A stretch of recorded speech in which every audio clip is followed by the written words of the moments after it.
Okay, Yeah.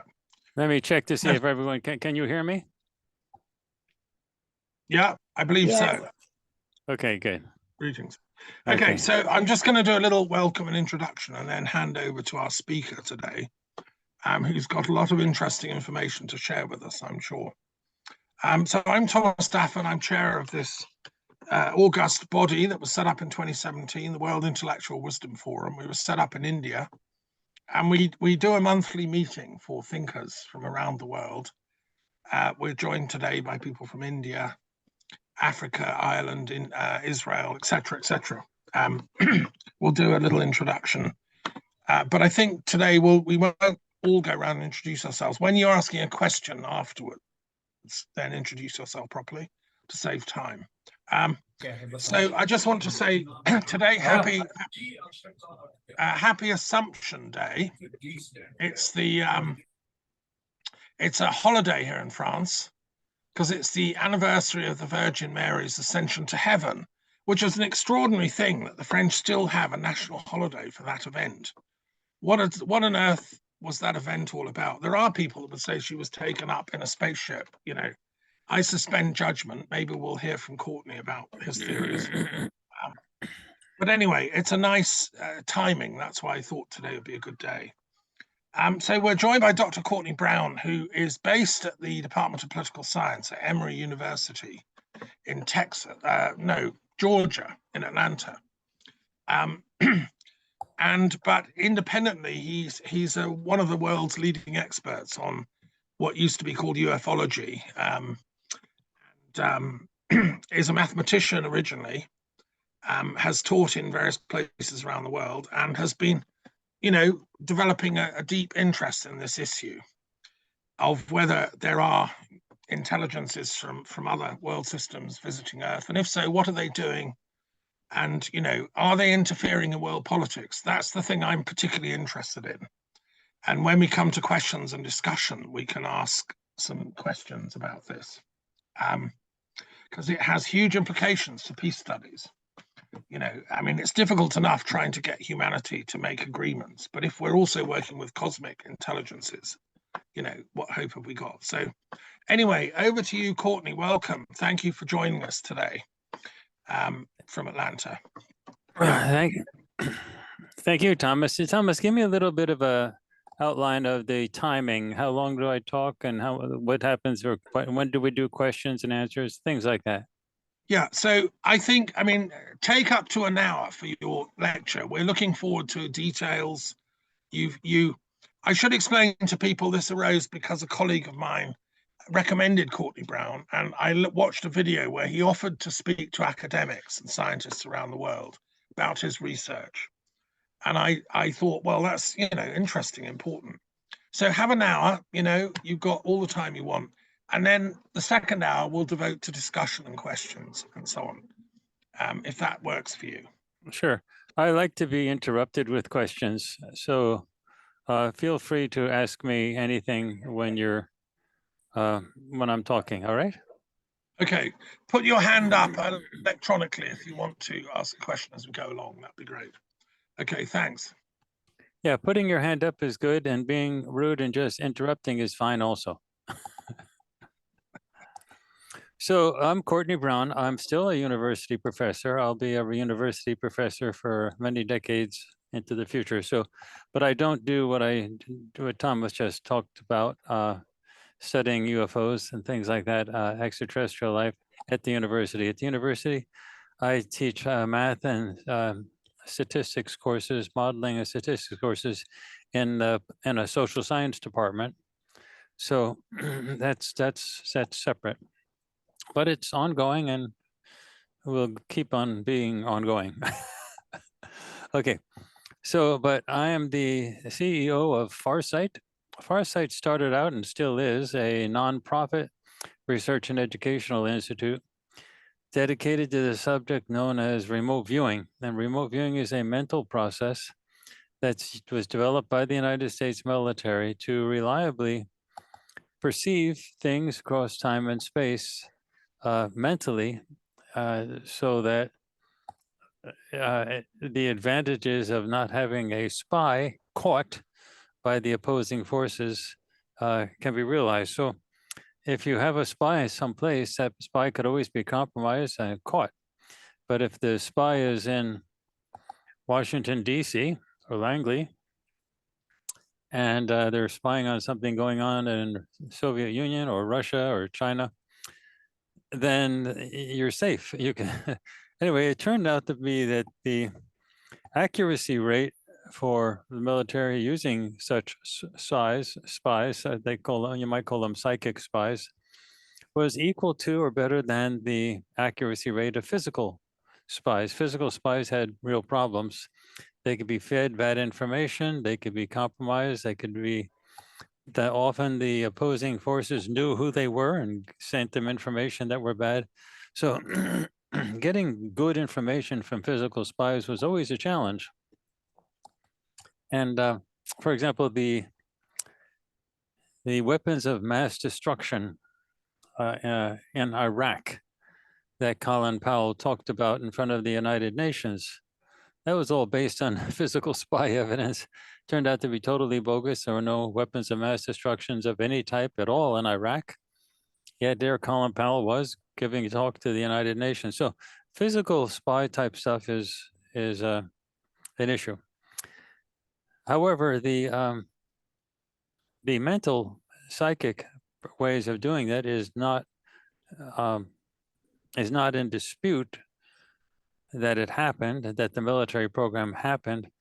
What that people don't know is that when the military program was closed down, they started up another one, and it's ongoing to this day, much bigger and better than it was in the old days, I'm sure, although they don't keep me in the loop with regard to things like that.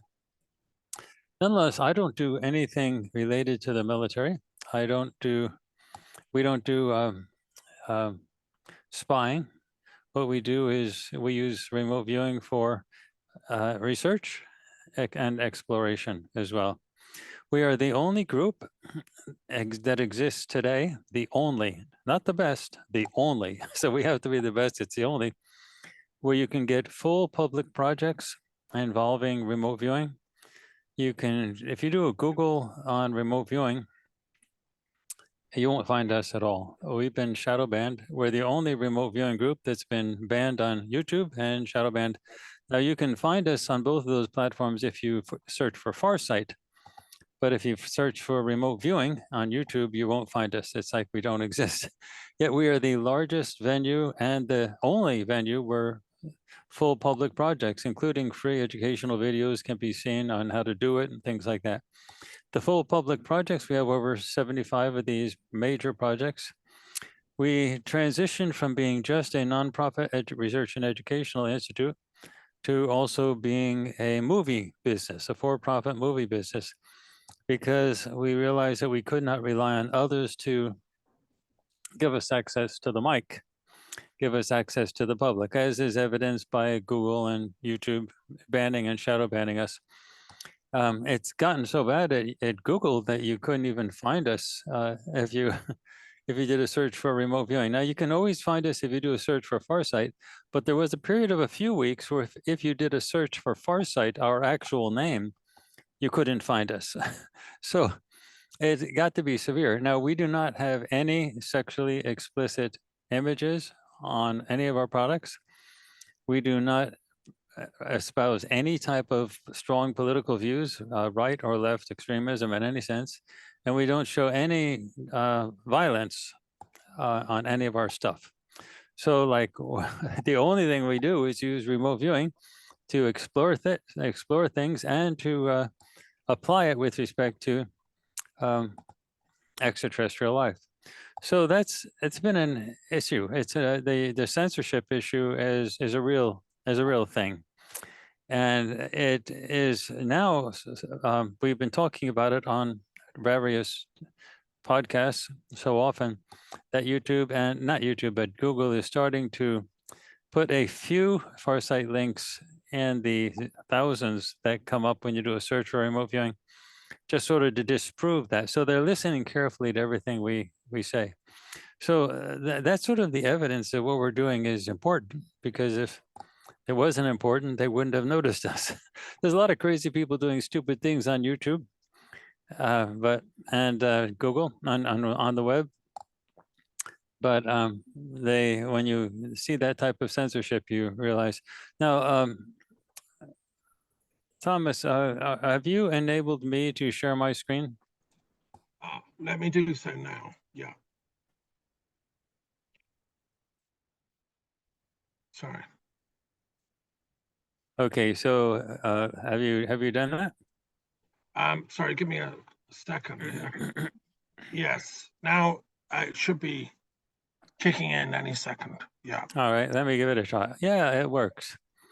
Okay, so here's our regular website, farsight.org, FARSIGHT.org, okay? And there's a couple things you want to notice here. On the fourth link down on the menu on the left-hand side, if you click on that, we actually have a full page on how to take videos reliably and on demand of UFOs, alien spacecraft. The cover up on that is a big thing, but I'll talk about that later. But down on I'm going to go to an easy way to get to it. At the very bottom, there's a couple links for articles that have been written. Now, this at the very bottom, you'll see physical and remote viewing evidence of active artificiality on Mars. This was actually accepted in a major scientific journal 10 days before it was to be published. 10 days, typeset, everything. It was mysteriously pulled. Some reasons were given, sent out for reviews to the most hostile people on the planet, including someone who they knew was an open enemy of mine, my nemesis. So it was pulled. We ended up publishing it ourselves, and just changing the name of the journal to Farsight Press from the other thing. But it was a very interesting thing. The level of attempts to stop things from being published is extraordinary. Right below that, you see a link saying "Base on Mars." You can also find that in the menu on the menu on the left. So if you get to that, you'll see some video presentations that I made. This was a base. This is a base on Mars, an actual base on Mars. Now, Haim Ashed is the former CEO, this former director of the Israeli Space Directorate for 30 years. Haim Ashed for 30 years. And he has stated, he's also a former general and currently a professor. He has stated in writing that there is an agreement between certain groups of extraterrestrials and the United States government and presumably some other governments, but he specifically mentioned the US government, to allow them to do experiments and to, but one of the conditions are they must keep the public knowledge that they exist even a total secret. So that, that comes from Chaim Ashed. He also says that that there is a base on Mars where humans from Earth, as well as extraterrestrials, side by side work within the base. Now, it's no longer really in dispute. There's been congressional hearings the last few weeks that the U.S. has a UFO craft retrieval program, and the program is actually quite advanced, and they have lots of ships that they either crashed or they have them intact. So you have to ask yourself, well, what would they do with those ships once they have them and they put them in Area 51 or other places? Well, the first thing they're going to do is one thing they're not going to do is the generals and admirals, and this is really not in dispute with anyone who knows anything. Marco Rubio, Senator Marco Rubio, Vice Chairman of the Senate Intelligence Committee, has talked about it quite openly. Chuck Schumer, the Democratic leader of the Senate, they've talked about it openly, and the issue is that the crash retrieval program you have to say, well, what would be the ultimate goal of this? Obviously, the military wants to keep this secret, in part because of the written agreements that have been made between the extraterrestrials and the U.S. government in exchange for some technology, tech assistance. But you have to ask, what would they do with these ships? Would they park them in the desert underground in Area 51? Have the soldiers start up a little campfire nearby and then gather around and sing Kumbaya for all day? Well, obviously they're not going to do that. The first thing that the generals are going to want to do is they want their own. They want ships. They want to have that sec. And so they've had decades now to work on this. So obviously they have some type of secret space program that is not released to the public. They would never show anything to the public. Any type of weaponry that you're going to see, jets coming out of Air Force bases and things like that, those are never going to have any type of real ET tech type stuff. So the ET tech is going to be totally kept secret. And then Chaim Mashed has said that there is in fact a base on Mars where there are humans and extraterrestrials working together. And this is such a base. And the only way they could supply it and work with it is if there is a secret space program where there is ET tech. And so the basic elements of this are really not in dispute. Anyway, so if you look at this picture here, there's a dome, call it target 1B. And out of that dome, there's a pipeline leading to a nozzle. And out of the nozzle is a liquid spewing out. And you can clearly see the shadow underneath the liquid. And there's another large dome at the bottom called target 1C. And so this is clearly some type of facility. Now, to give you an idea about the censorship, Google Earth has a Mars option. So if you go to Google Earth and then switch over to the Mars option, they also have a Moon option, but switch over to the Mars option, and you go to this exact space. This has been this way for decades. Oh, at least for 10 years. I don't know decades, but at least it's 10 years. If you go to this exact spot on Mars, that's what you see. It's clear as day. It's censorship. They are blocking out that particular spot. That is the exact spot of that. Now, you can't say that they don't have an image because there is the image. And that's what happens when you look at that exact spot on Google Earth. So anyway, so censorship has become a huge issue with regard to the entire extraterrestrial phenomenon. So the other thing I was going to show you here, back to the home page, we have a number of videos here. And one of the things you might want to see is this presentation that I gave at Indiana University, reliably recording videos of UAP/UFO. I gave that in July, and there we have a number of, I also show, and there are a number of video recordings that we have made. So we do remote viewing at Farsight, but we have done that, and we're the only venue where you can get full public projects of our work using highly trained remote viewers. People that we work with go through a year-long training process that's full-time before they even begin to do work with anything that we do. So after that, they start working with our projects, and our remote viewers have extensive track records with public projects that people can actually see. If you do a search for remote viewing, you'll see thousands of sites talking about remote viewing, but you will not find a single place where there are actual projects that you can see where people do it, where they actually use it for anything at all. We are the only place. And that's why we're the only place that Google and YouTube shadow ban. Nonetheless, we have a large YouTube following, moderately large. We have over 75,000 YouTube subscribers, and we have thousands in our streaming service. So in addition, we have our own streaming service because we realize we cannot rely on other venues to do what we do. So we have a streaming service called farsightprime.com, Farsight Prime, and it's totally the equivalent. Technically, it's totally the equivalent of Hulu, Netflix, Disney, Paramount Plus, Max, things like that. And it's hosted by, it's run by Vimeo. So it's the absolute top of the line in terms of quality. And there we have all of our public projects, and there's also free instructional videos for people who want to start to learn how to do it and not pay anybody to do that.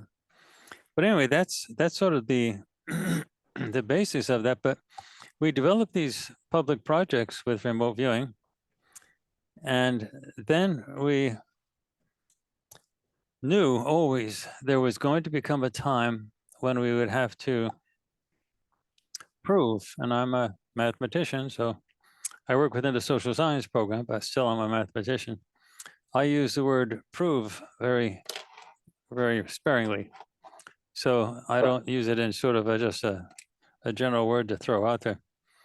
I knew we would have to prove that extraterrestrials exist, because people can always say, yeah, you're doing remote viewing, but we don't even believe there's extraterrestrials. Like, show me one.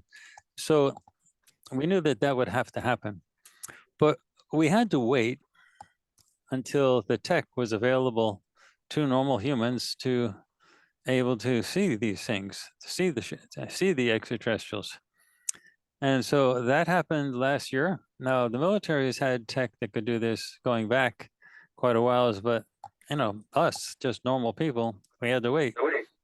And last year, Panasonic, in 2022, Panasonic released a new line of cameras called the Panasonic Lumix GH6. And the Panasonic Lumix GH6 cameras enabled people to take 4K and higher videos of at 120 frames per second. And we were able to take those cameras and to ship those cameras out somewhere to become full spectrum. All cameras have a sensor, and that sensor has a piece of glass on top of it, both to protect, but also to cut out infrared as well as ultraviolet, so that you only get the visible light hitting the sensor. Well, we have found that all of the ET, or nearly all of the ET ships, use stealth tech to hide themselves. They really don't want people to see them. So it's not just agreements with the military, they also bend over backwards to hide themselves. So we found out that the stealth tech has some limitations. You can still see them in infrared. And there's another problem with not being able to see them, is that they fly all the time, or nearly all the time, really fast. Like typically they fly 20,000 miles an hour or 32,000 kilometers an hour. And even if it was totally visible in visible light, which they're not, but even if it was, you cannot see something traveling overhead at 20,000 miles an hour or 32,000 kilometers per hour. You just can't see it. It's just too fast. So in order to see it, I mean, you can capture it on video, but it's only going to be a dot on the screen and then it's gone.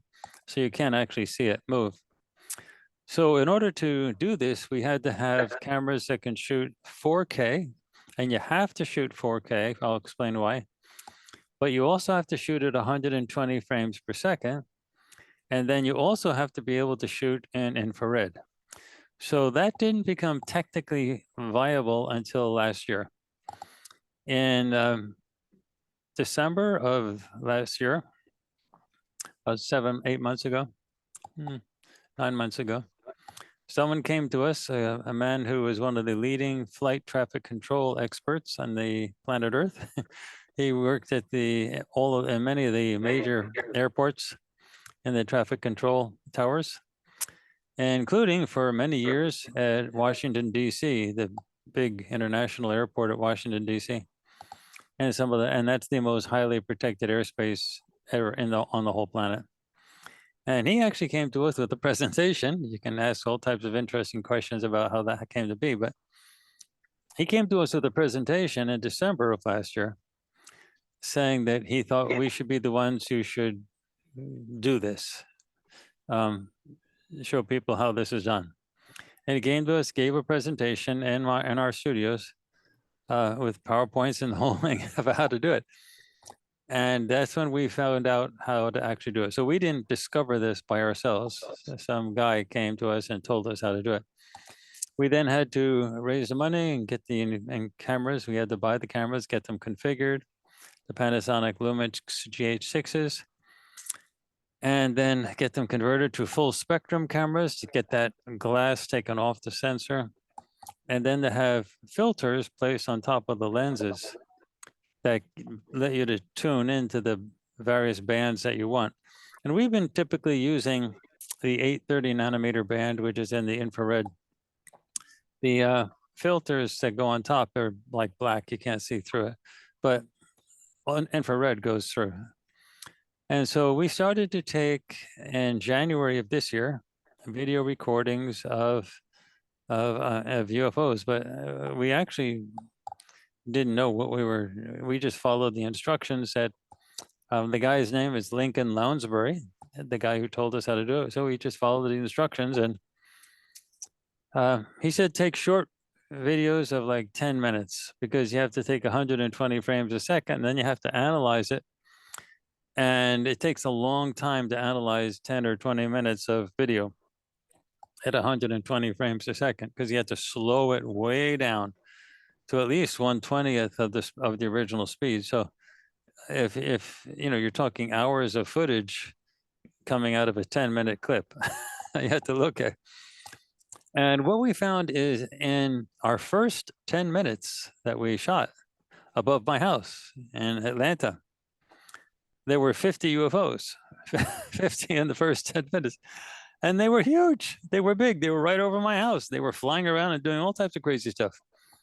And they were just there. And we repeated it over and over. And every 10 minutes, we'd get like a whole zillion of them. Then I went down to Pensacola. Lincoln Lounsbury suggested that there a lot of them around air shows. So I went down to Pensacola to the area near the Pensacola Naval Air Station and recorded videos over the Pensacola Naval Air Station during a Blue Angels show.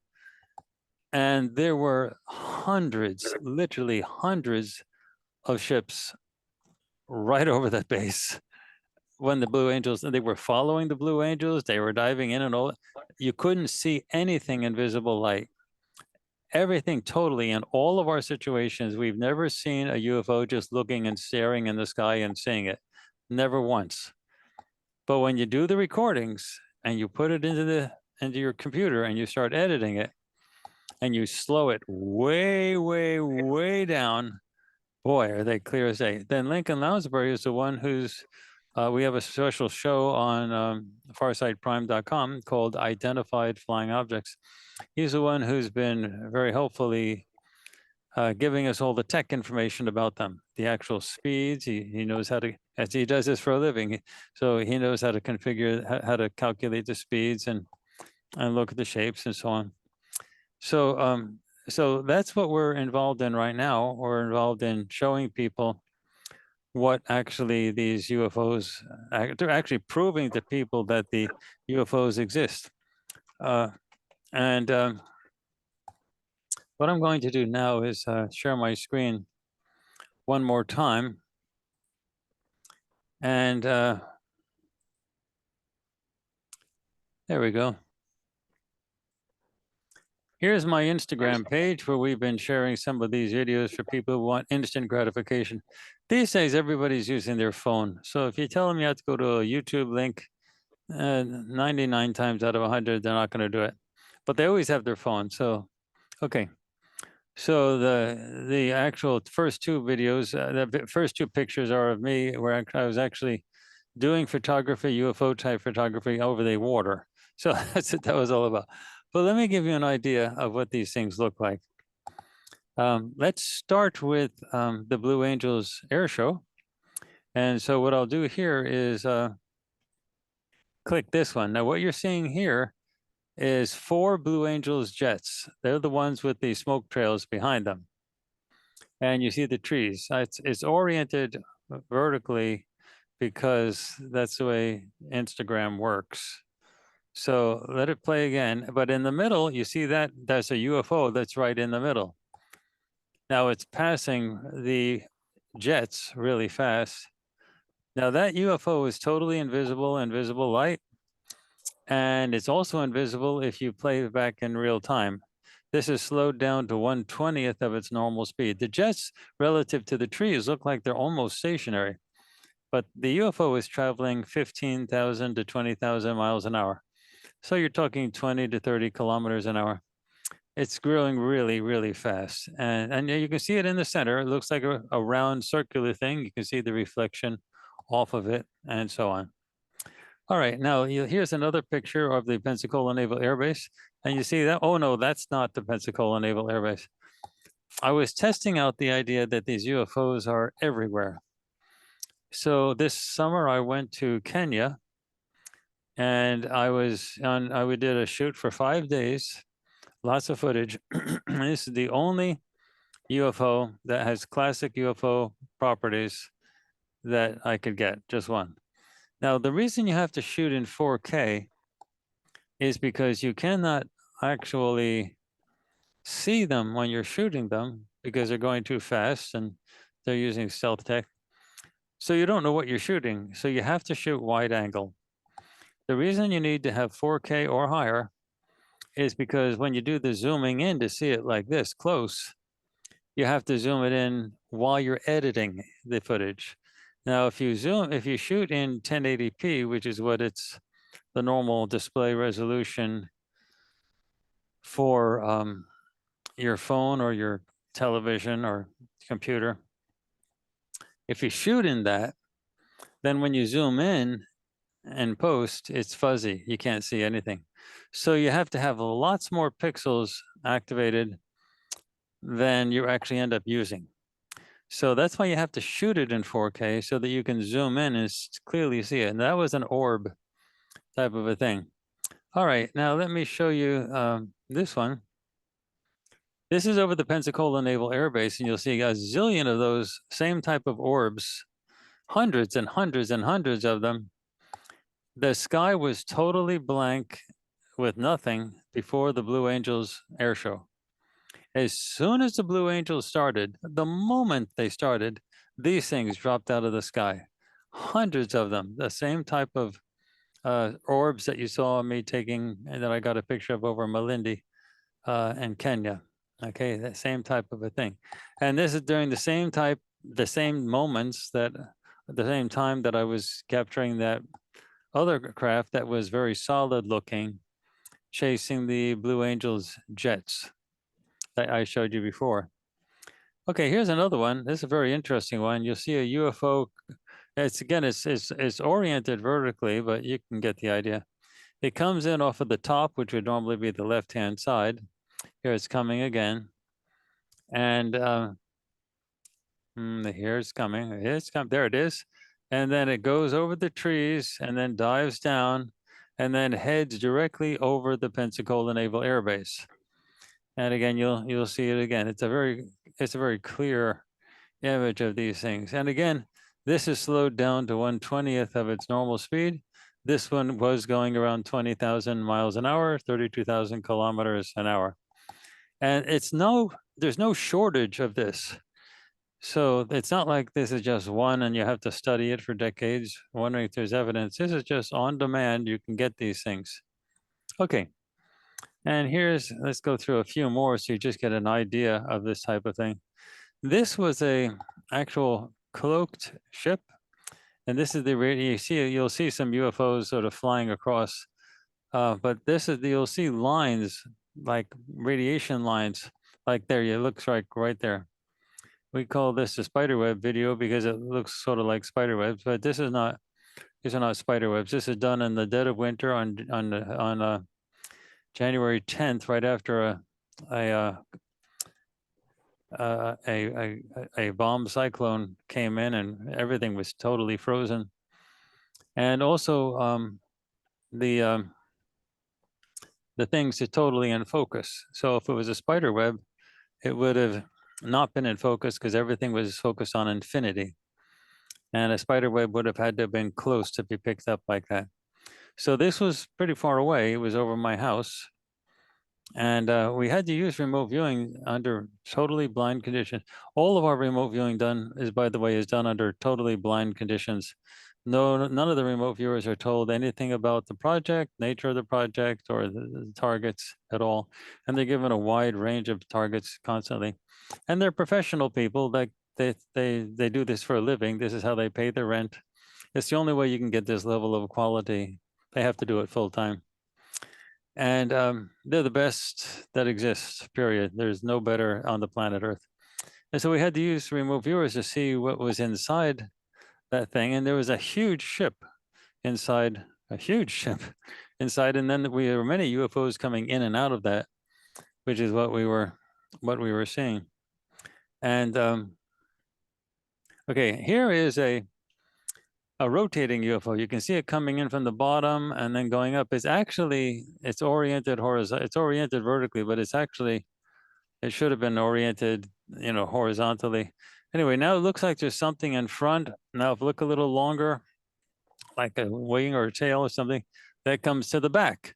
So really what it is, there's something on it, the top and the bottom, and the craft is rotating as it's moving. And this one has been clocked at 20,000 miles an hour, 32,000 kilometers an hour. So there it looks like the appendages are at the top and the back. Then they go to the front, then they go back to the back and so on. So it's clearly a rotating object. Anyway, and again, this is that. Now, the other reason you have to zoom in so much in post is you have to be able to look at the things to tell if they're bugs. Even if they're going incredibly fast, you still have to zoom in to look at them. So I have a joke that I often say, I'm getting tired of the joke, but I'll just tell you the punchline anyway. That we made a major discovery at Farsight, major discovery. You can put my name on it. I should get a Nobel Prize. And that is that we have discovered that all bugs that fly have wings. Yes, they have wings. So anyway, that's a joke. The point is that when you zoom in, how do you tell a bug from a UFO? The bugs have wings and you can see the wings. Or we discovered that all bugs that fly, they flap their wings. They go like this, ding, ding, ding, and you can see them clear as day flapping their wings. Same thing with a bird. UFOs don't have wings and they don't flap their wings. So you have to zoom in to see them closely in order to know that. Okay, here's what we call the tumbling UFO. It's actually two UFOs together. They're linked. It's not actually tumbling. What it's actually doing is there's two craft and they circle each other really close. And you can see them breaking apart. I don't know the tech. I don't understand the reason for why they do that. But this particular UFO is not that uncommon. We recorded it over Washington, D.C. We recorded it over Atlanta. They have these two disks that constantly circle each other, producing that look of a tumbling. Now you see it sort of jerky. That's because it's moving so fast. The jerkiness is because you're going from every frame at 120 frames a second, which gives you an idea how fast that thing is moving. Because if you can see the frame movements, ding, ding, ding, ding, at 120 frames per second, that is really fast. But anyway, that's sort of another one of those. Okay. And let me think. I think that's that was it for now for these. Anyway, so I'm going to stop sharing. So what we have done is we have let me share one more thing. Let me do one last thing and I'll stop sharing.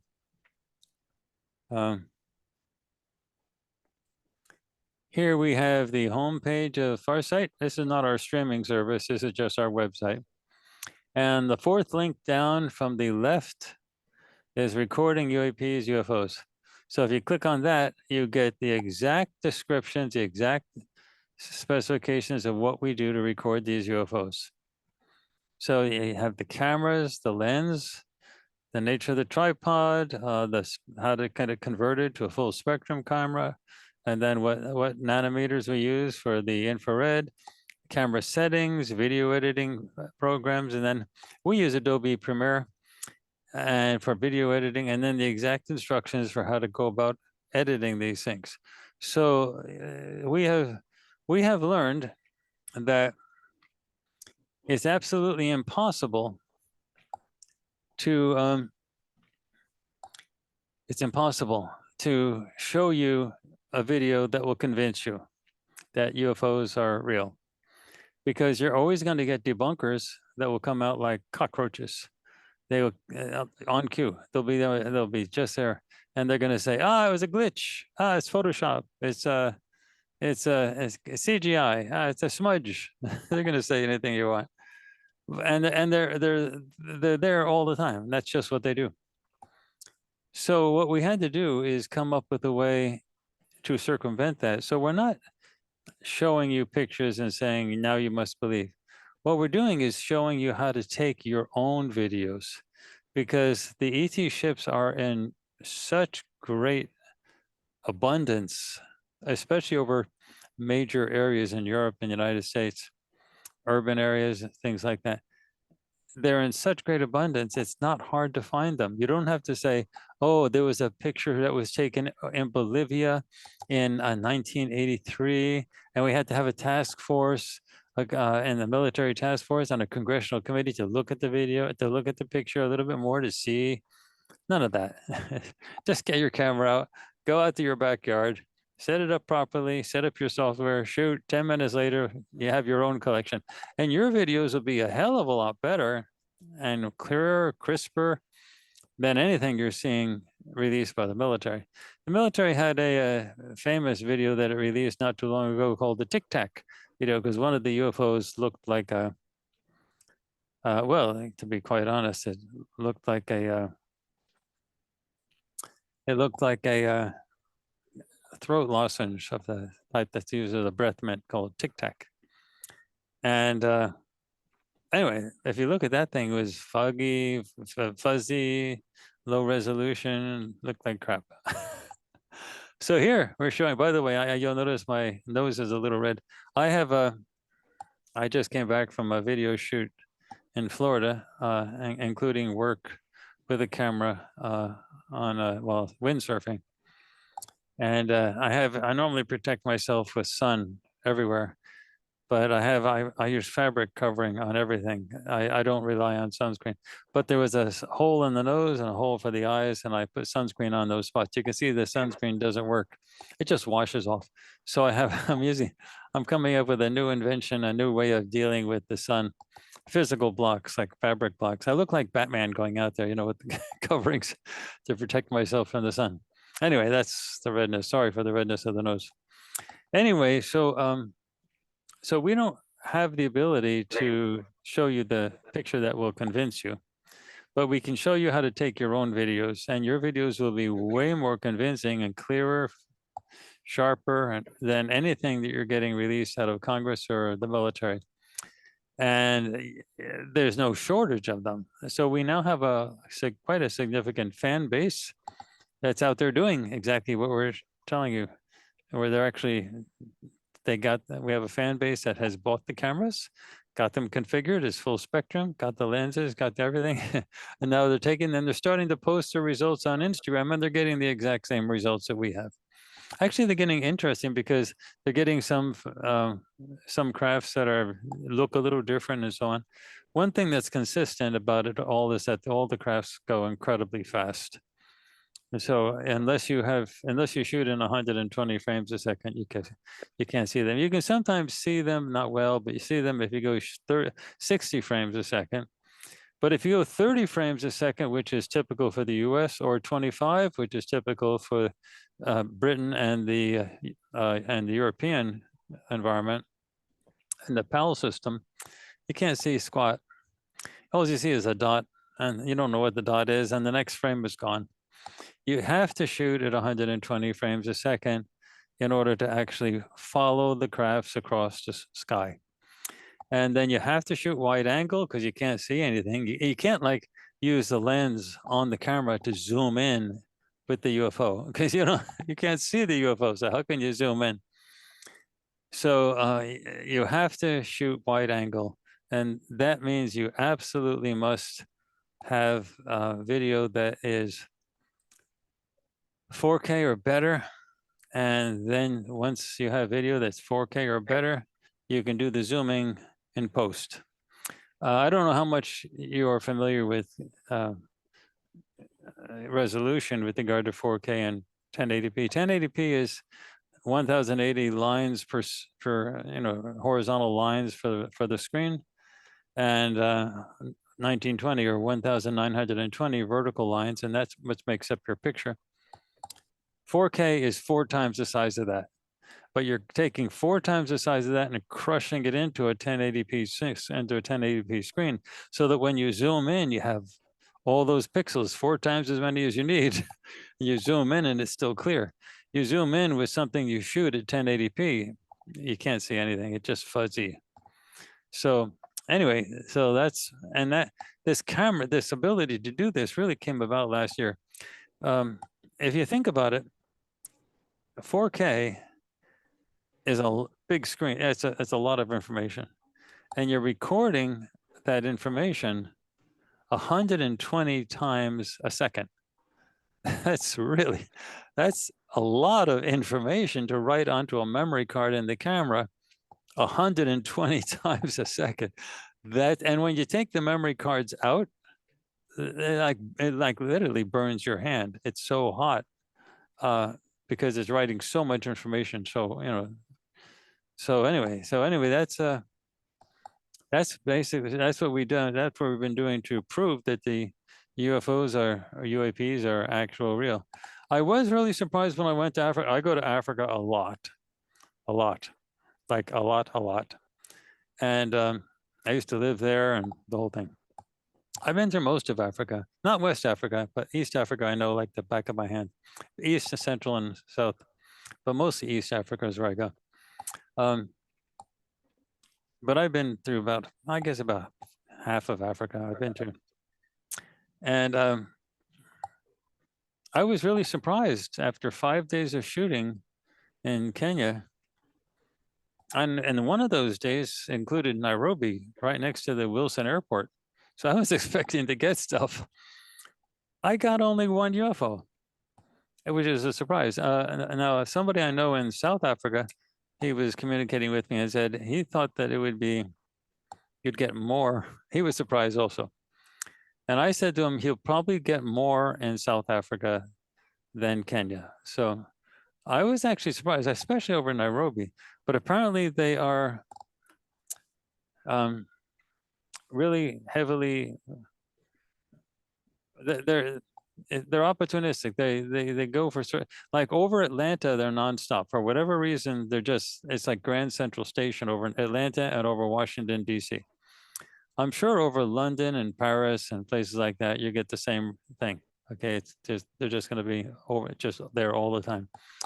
I have been down to the Pensacola Naval Air Base and shot for a lot, 2 days, and got nothing at all. I was surprised. And then I went down during the Blue Angels air show, and the whole sky was falling out. There were hundreds and literally hundreds of these UFOs, and I got really great shots of them, including chasing the Blue Angel jets and everything. So it was so sometimes they're there in large numbers and sometimes they're not. Over the Pensacola Naval Air Base, I was really surprised. I had one day nothing, and another day I had the whole kitchen sink come out on it. So, and so it could be that if something was happening in Nairobi or on the coast around Malindi, Mombasa, maybe they would have been in large numbers, but I guess nothing was. I was just picking a random moment of the afternoon. Oh, by the way, and we also shoot in the middle of the day. So you don't have to like shoot in the nighttime or anything. You take your camera, you put it there, you shoot straight up. You try to make sure that you get something in the horizon, like a tree or a chimney or something like that, so you have some type of reference. And it's good if you have some clouds, because then you see the UFOs come under the clouds and go up and so on like that. It's really interesting. Let me actually share my screen one more time, and I'll go back to Instagram for a second. I'll show you let me see. Where is that? Let me go to.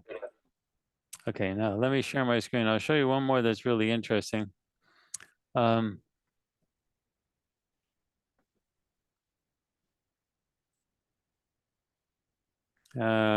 we go. Okay.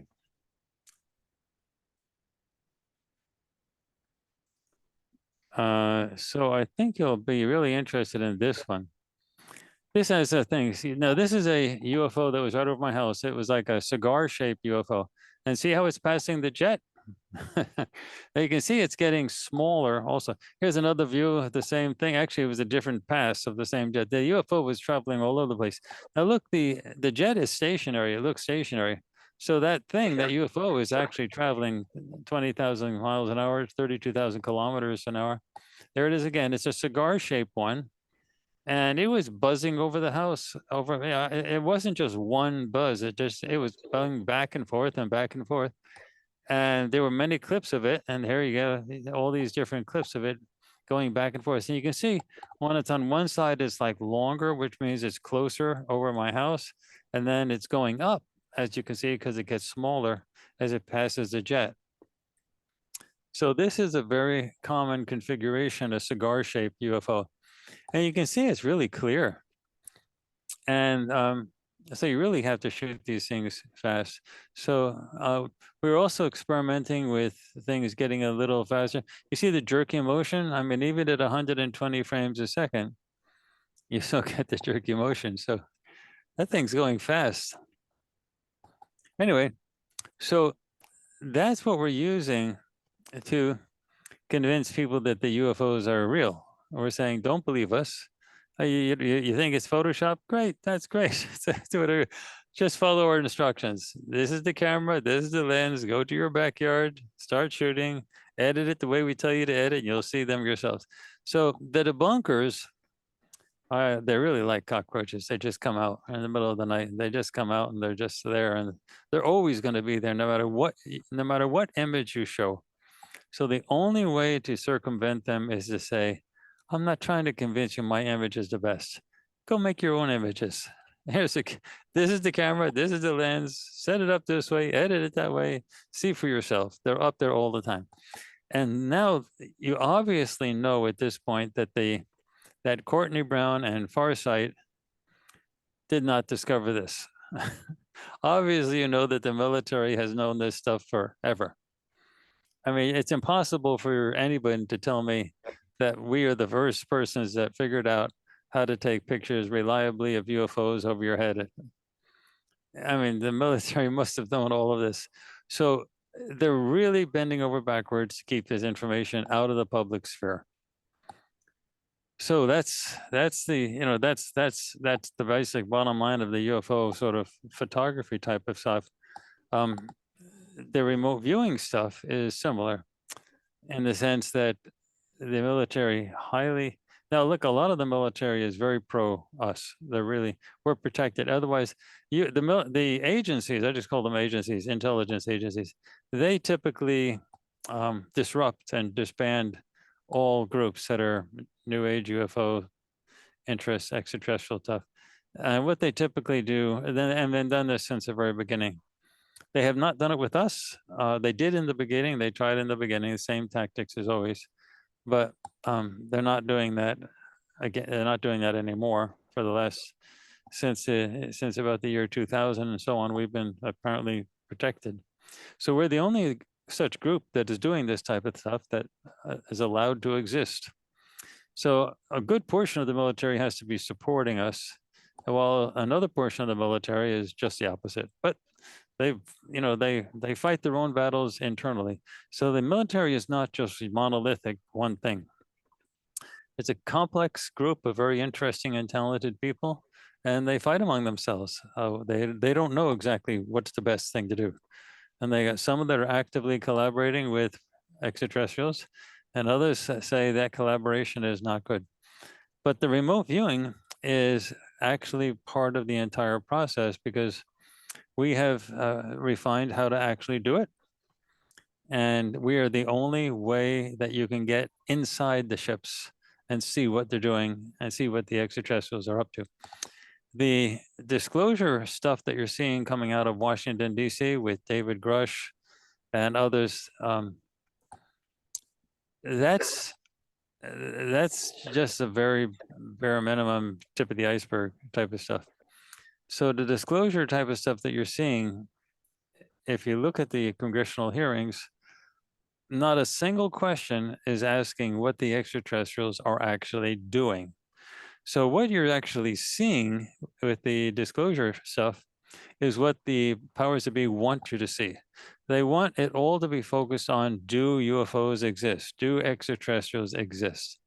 They don't want you to know what they've been doing, and they don't want you to ask the question, well, if they've been here for thousands of years, and certainly since you signed agreements, what are they doing? They don't want you to know that. And the reason is they're not doing good things. They are up to bad things. The experiments that the agreements allowed are not really experiments. That's just a nice word they put on to make it sound right. It's actually the largest scale possible human trafficking process that you can imagine going on.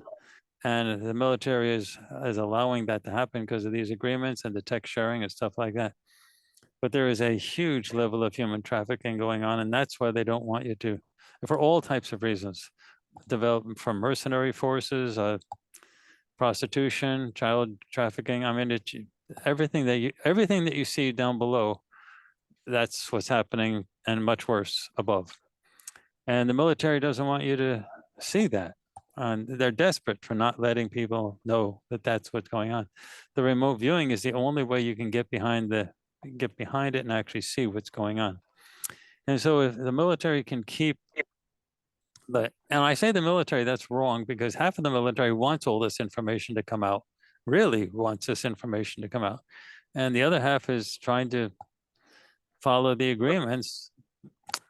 And anyway, so it's a struggle, but my job is to get this information out as best as possible. And that's one of the reasons I have made an attempt to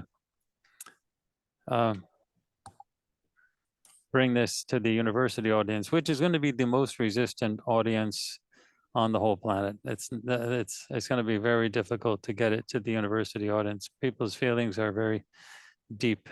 When I first started this work in the 1990s, people thought I was just deluded. They were embarrassed for having given me tenure, stuff like that. Now no one's laughing. No one's laughing. It's a waiting to exhale moment. But it's all, I'm going to win this battle. Actually, it's not a battle, it's a war. I'm going to win it. It's just going to take time. You know, I don't know if you know, but there's a Jewish saying. Now, it's not widely said among Jews throughout the country, but it's New York Jews. This is where the saying comes from. And so if you talk to Jews from Chicago or LA, they may not know it. But New York Jews, and actually the entire New York community, they pretty much know it. But it originates from the New York Jewish community. And you have to say it with a shrug. You have to say it with a shrug. And this is what it is. You just have to live long enough. It's great. You just have to live long enough. So the point is, if you live long enough, you outlive your opponents and you're still standing, and you just have to live long enough. Anyway, I heard it because, you know, I grew up in New York a lot. So I didn't even know it was a Jewish saying, and I just thought it was a New York saying, but it's a New York Jewish saying. You just have to live long enough. So anyway, that's what's going on right now. You have to live long enough to see this thing sort of play its out. All right, I've been talking for an hour. Right. So let me pause and answer any questions. Well, thank you very much, Courtney. That was fascinating, and I love the ending there, the humor. Let's hope we all live long enough, is all I can say, to see this thing through. Thank you very much for your brilliant talk, and the technical side you explained really well. We can go to the website.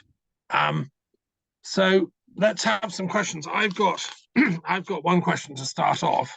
Do put your hands up.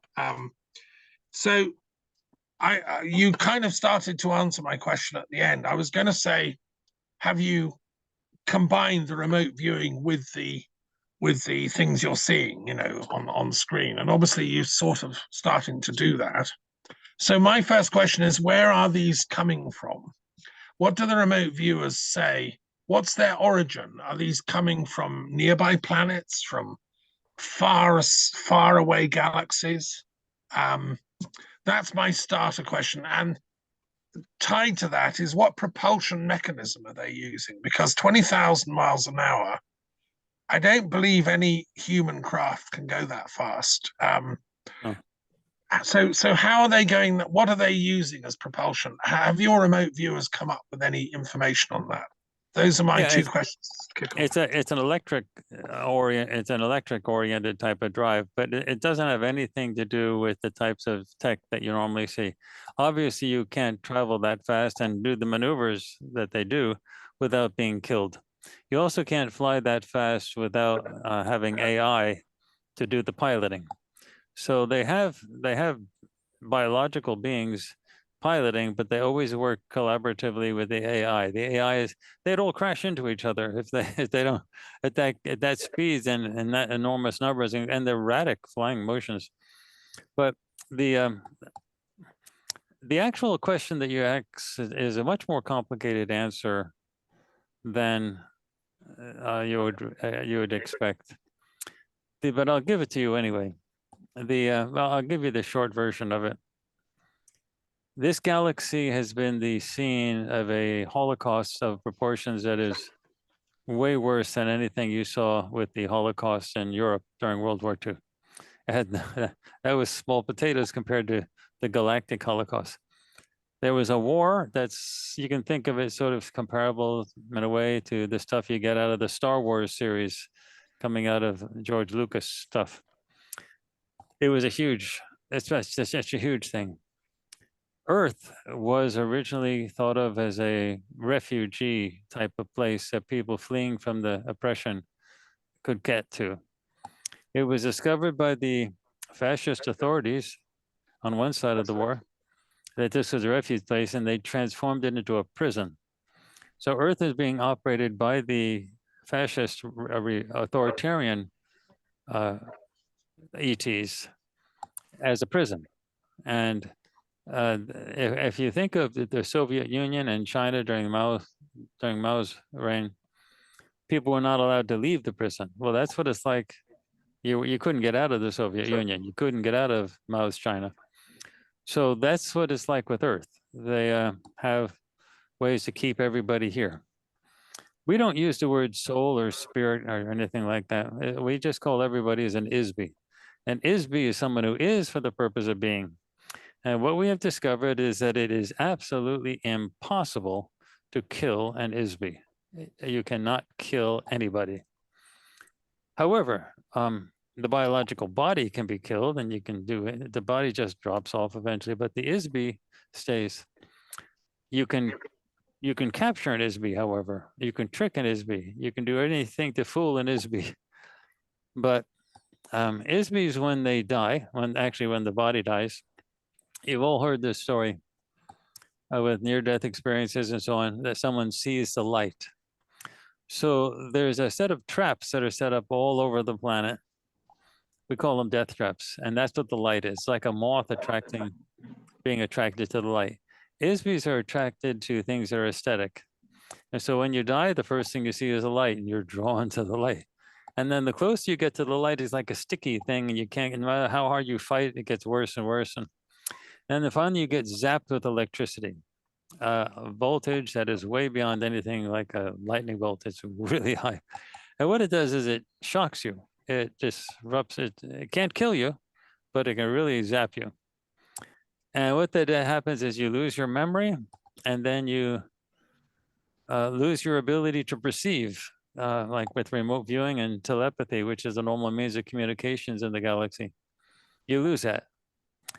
And then you get somebody coming in that they start filling that ISBE with fake memories, false memories. You get somebody coming in and saying, we've had a discussion with your case with the Council of Elders. the 12 great elders. And we thought maybe it's a good idea for you to work out a few more wrinkles in your personality. Yet, you know, that fight you had with your grandmother and the thing that you never resolved with your father, we think you should go back and sort of sort those things out, get a few of those wrinkles, but it's up to you. It's up to you. Anyway, ISB that has no memory except for these false memories coming in says, oh, that's how great, I'll go back. And you come back and you live in life over again. The reality is there's all those, the elders and the person who's counseling, they're all, it's just AI. It's all automated. And so it keeps everybody cycling into the system. So they all keep here. So there's about 8 billion people on the planet. I don't know how many billion, say 30 billion in the wings. Nobody gets out. So it's a prison system, and it's being, and the bad ETs want to keep it that way. There are good ETs. They are actually dominant in the solar system right now, but they have a fanatical belief in free will, and they are not capable of just invading and driving out the bad ETs.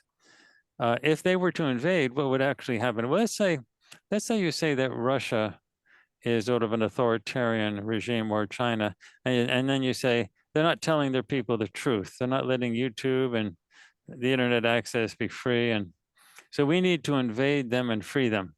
What would happen?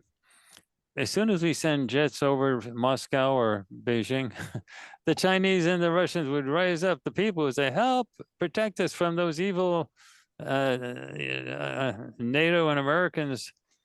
So if the ETs came in, the good ETs came in and just tried to fight their way to knock off the bad ETs, the whole human population would rise up and say, oh, we're being attacked. So the good ETs would end up having to conquer the bad ETs and at the same time conquer the human population and send everybody out for re-education, like during Mao's time in China. And so it's impossible. They can't just invade. They have to have a revolution from below. The people have to actually see it. And that's what we're doing here at Farsight. We're part of that process. We're not the only part of the process. The good ETs have been feeding information to the public via a massive effort to get information out on Hollywood. So you have script writers getting ideas in the middle of the night in the dreams, and then waking up and saying, oh, I have this great idea for a new show or a new episode of a show. And then they say, I'm going to do that. Now, the good ETs have this fanatical adherence towards free will. So they cannot force the scriptwriter to adopt that idea, but they can give the scriptwriter the idea. And then if the guy does it or she does it, hey, that's their free choice. And that's where you got the Star Wars saga. That's where you get the Matrix movies. That's where you get all the major, all the Star Trek stuff. All that stuff has ideas that come out of the Hollywood industry that are being seeded in by the good ETs. So you can say that the good ETs have sort of won the hearts and the minds of the people, and the bad ETs have the politicians and leadership in their pockets. That's where the tension is right now. And so anyway, but it's a galactic-wide thing. And they use tech for traveling here that doesn't have anything to do with rocket propulsion. Right. And you didn't answer the actual question, you sounded very much like a politician. The actual question was, where do they come from? Like everywhere, the entire galaxy. They don't come from Earth. They don't come from other dimensions. They come from other star systems. And again, the galaxy is broken up in the major areas.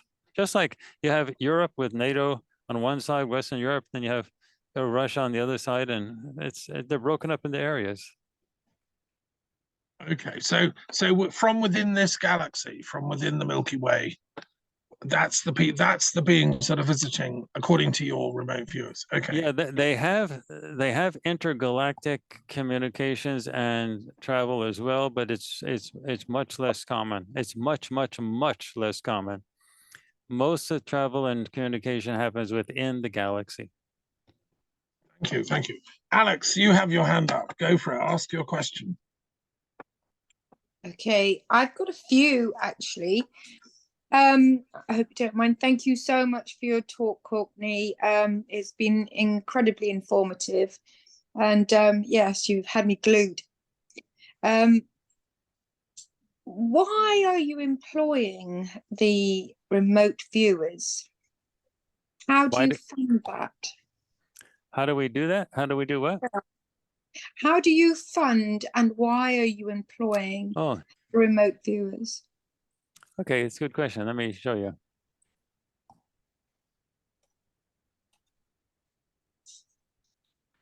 All right. I share my screen one more time.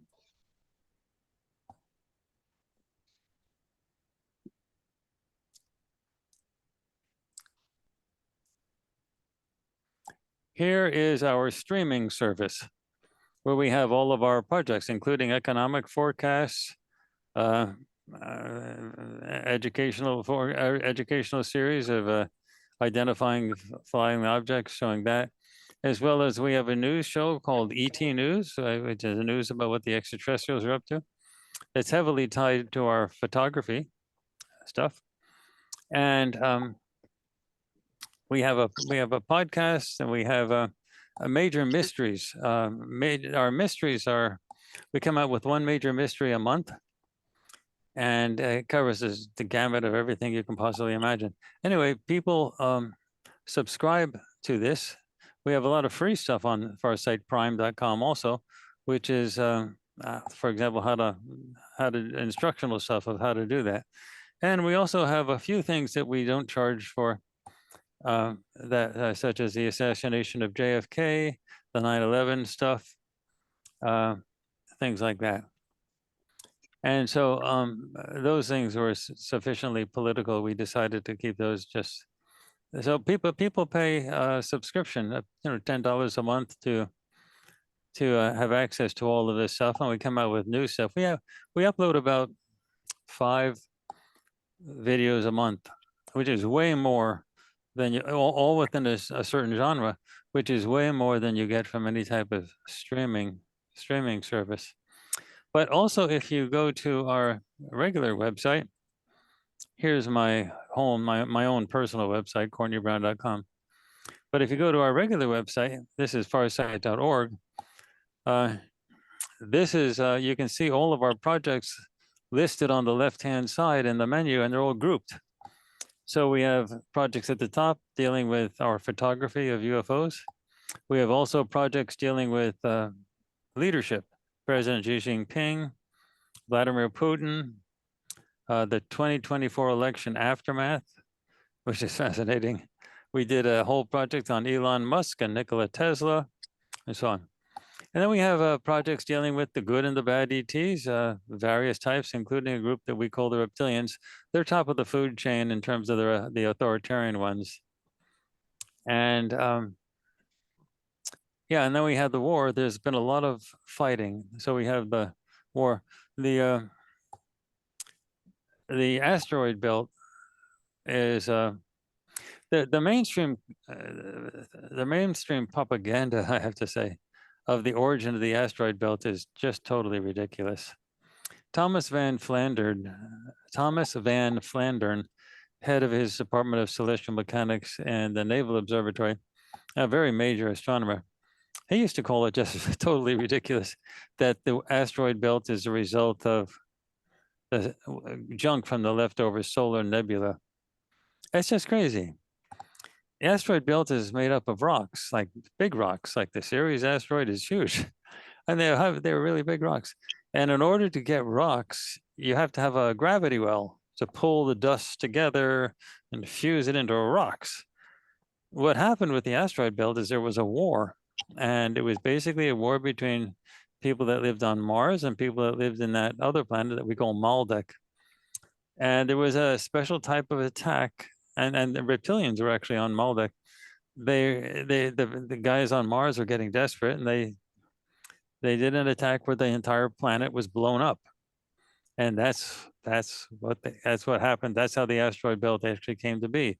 It was a planet that was blown up, and that was the theory that was that Thomas Van Flandern supported, and a number of other mainstream astronomers, that the asteroid belt was once a planet, and it broke up.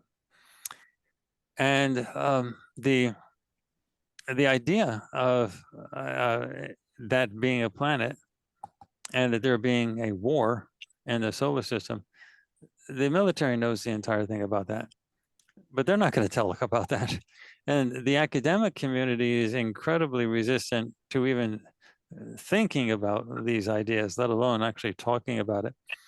Even Thomas Van Flandern found that the repression within the academic community to those ideas was extraordinary.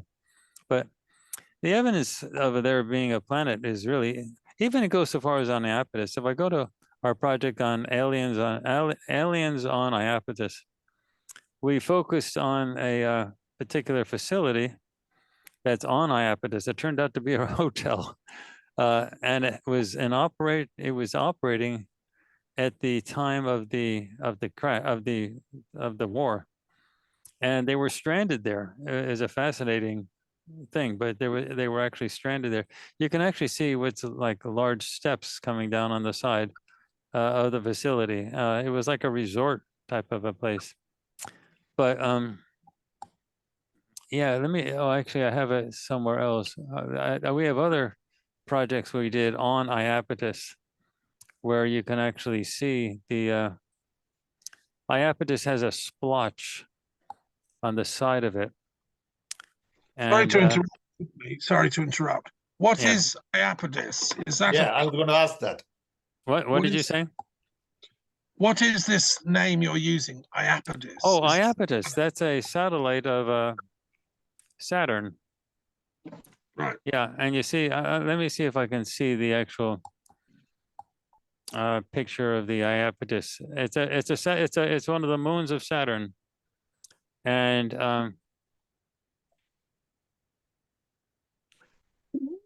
yeah. Anyway, I would probably have to hunt for it. Oh, by the way, that's a picture of Thomas Van Flandern. And oh, here's a good picture of Iapetus. Let me see if I can. There it is. You see that splotch on the side of Iapetus? This is one of the moons of Saturn, and there's a big splotch. Well, that's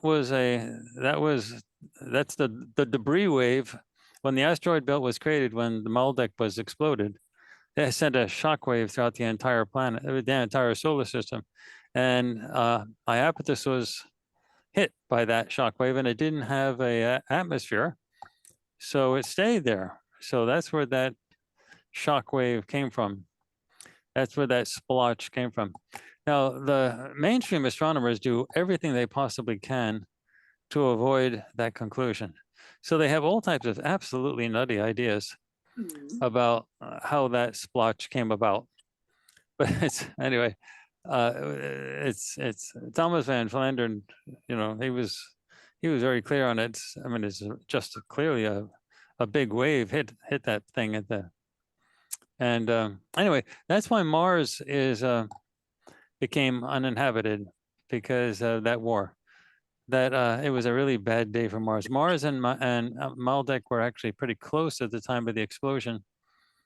And if you look at pictures of Mars, one half of Mars is absolutely covered with craters. The other half, the other side of Mars, is basically crater-free. So it was hit like a shotgun blast on one side, and that blew away much of the atmosphere, not all, but much of the atmosphere. And that basically ended Mars being a habitable long-term place to live. So, and that's the issue with Mars. That's how it came out. Okay, Alex, we'll come back to your other question later. Is that all right? Yeah. Okay, Wait, Sam. wait a second. Let me ask, Alex, did I answer your question, or did I? Yes, you did. You did. I've got a couple of more questions. If I can come back to you, I We'll really circle will. back round. Yeah. Okay. Let's Sam, introduce yourself before you speak. We didn't do a general introduction. No problem. Thank you. No, thanks, Thomas. And I really appreciate having the speaker today. Pretty exciting, interesting, but it is difficult to believe. As a man of science and man of physics, I would like to see, I'm sure, like many others, little more convincing data. Maybe I don't understand it. What we are saying here is that there is life, intelligent life, beyond what we see on the earth. They are visiting us, but we can't see them. We can't interact with them. We can only see a glimpse here and there of their visit. With all the expertise we have today, in terms of satellites, in terms of other technology, we should be able to at least zero in on one vehicle to be able to see little more. I've heard this for last 20 years, on and off. I think there is more excitement today in the last couple of years, especially after the Senate or congressional hearing. But I'm not convinced. I would like to see more to be convinced. What else can you tell me to convince somebody like me who is still not convinced? Is there something more you can tell us? Good question. Well done. Yeah, Sam, Okay. I can answer your question exactly. Please, I would love to learn. I want to believe it. But let me tell I'm you, not let me tell you the answer. The Okay. debunkers are going to be filling your ears with opposite information instantly. And so it is absolutely impossible for me to convince you. It can't be done because they have many more resources and they have access to microphones that I don't hear you. You're hearing me talk on the Zoom conversation, but they're going to get on the major networks. They're going to get on. but how many of them are there? They're planted in every organization, every news organization, So they are people like us. They are human beings. within every news organization, within No, every, but are they Yeah. just like you and me? Yeah, they're people that work for the agencies, either directly or indirectly. And their highest priority is to keep this information out of the mainstream. But I'm going to give you the answer that you want. I cannot convince you, but I can show you the steps for you to convince yourself. Yeah, I would like to see the steps. And that is the reason, the step number one is to convince yourself that the ETs actually exist, that they're flying over your head and doing all types of crazy things, and that they're trying to cloak themselves, they're trying to hide themselves. That is why we are publishing the how-to steps to prove to yourself. But how did ET convince people on Earth what to do? Did they meet with them? The first thing that needs to be done is for people to realize how widespread the UFO and UAP phenomena is, and to make the recordings themselves. See, the debunkers can't do anything to you if you did the recording. Now they can say, oh, they can say you use Photoshop, you use CGI. Oh, it's a glitch, it's a smudge. They can try to discredit you, but you know that you took the photos. You took the videos and you edited it. You know they're real. But maybe I took a video of something in the sky. That's different than. It doesn't matter. We show you the abundance of the ships is so great that you only need 10 minutes to see zillions of them. Have you seen anybody landing from the ship? No, we don't see them actually getting that close and landing in your backyard, but you see them flying right over your head. And you see, and you can actually measure their speed. Okay. You can actually get So we have never seen anybody come out of the ship. I have my own personal background, but that's not going to be convincing to you because it's just hearsay. I can tell you I've been on a ship, but why should you believe that? The only thing you should believe. But let's assume that I believe you. Let's take it forward. You have been on the ship. I have been involved with the extraterrestrial, my side of the extraterrestrials from the very beginning, from just when I was born. How do they look like? How do they look like? They're a good way to get descriptions of how they look, but this is from the perspective of the bad ETs, is to read Dr. David M. Jacobs' book. He was a professor at Temple University. When you met them, how did they look to you? Forget about Jacobs. A lot of them look just like you and I. So a lot of them look just like us. With two And- eyes and nose and mouth and all that?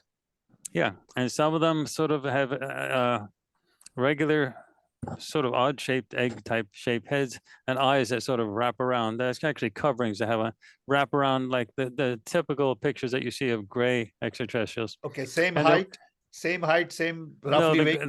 the grays are short, and they also have tall ones that are equivalent to human height. And they have some other beings that look humanish, but they're very tall. You have to stand up. They Okay, have it's every possible thing in the rainbow. They have some extraterrestrials that look exactly like an insect, and they're big. They're big, and they're highly advanced and so on. But they look, you'd swear they're a praying mantis or something like that. But they have many different types of extraterrestrials. and they walk and they talk and they hear and they see. Very few of them use language the way you and I are using it now. They use telepathy for communication. The reason telepathy is not used primarily as a means of communication for humans on Earth is because of the death trap experience. Because when you die and you get zapped by that, it really rattles you. And you no longer have the perceptual capabilities of like remote viewing, which is a normal thing. You're supposed to have, everyone's supposed to have that automatic. And you no longer have telepathic capabilities easy. But So tell us you about your personal experience. I think that will be more interesting to us. What You want- happened? Somebody Sure. took you to the ship. They invited you. You saw it. You entered. You I have a broke into video. it, or what? I have a video on YouTube on our Farsight. Our YouTube channel is called Farsight, and I have and also it's on farsightprime.com. I'll show you since you've asked it, I'll answer it. Please. I'm sure my colleagues would be interested in knowing more about your experience. Yeah, Sure. I will explain it. I will tell you what it is. Just give me a second here. I have to actually Please. show you the actual video. Thomas, I oops. hope this is okay, Thomas. Yeah, I'm sure there are other people with questions. Just put your hands up, folks, if you've got George. Okay, Um, let me I'll take my time. And Gila has studied this a lot from Israel, so she can add too. okay, just hold on one second. Let me answer this question. If you go to our YouTube website, our YouTube site, which is just the word Farsight, you're looking at our YouTube channel right now. You can see we have a little over 75,000 subscribers. We're the largest venue in remote viewing and the largest venue with extraterrestrial stuff. I mean, there's nothing comparable. Anyway, but despite all, that's one of the reasons we're being banned and shadow banned. We're getting a great reach. If you look at the first row, the first video at the top is an update, which is what we do every month. The update just says, we come out with so much every month, people just want to know. But I'm looking at the second one where it just says videos, and I click on the little right arrow a little bit, and you'll see one here saying my own background with extraterrestrials, this one, okay? And the reason I did this, I've kept my own background with extraterrestrials a secret. And this is anyway, that's the beginning of it. I've kept my own background with extraterrestrials. Is that the person you saw? No, that's him. No, No. That's the person, but the blue no, and the black. no. That was an AI generated image. Okay. But Right, so we can click on the video, Courtney, and we'll watch that. Yeah. you can click on that and you'll get my whole background with Okay. the extraterrestrials. Okay, Let's come to some other questions. please. Thank you. I want to ask one, Courtney. Okay, so I work mainly in the field of peace and conflict research, and my academic colleagues, there are, many scattered around the world. In your talk, you've made certain claims that are very significant for peace and conflict research, if they're true, and if we're to take them seriously. And I'm, as a hypothesis, right? If I heard you correctly, what you're saying is that Earth is being visited by certain extraterrestrial intelligences, some of which you would classify as benign, others you would classify as not benign. Let's call them malevolent. Yeah. And that has implications for contemporary global geopolitics. You talked about American military intelligence and you kept talking about the military. I assume you were talking about American, i.e. USA military.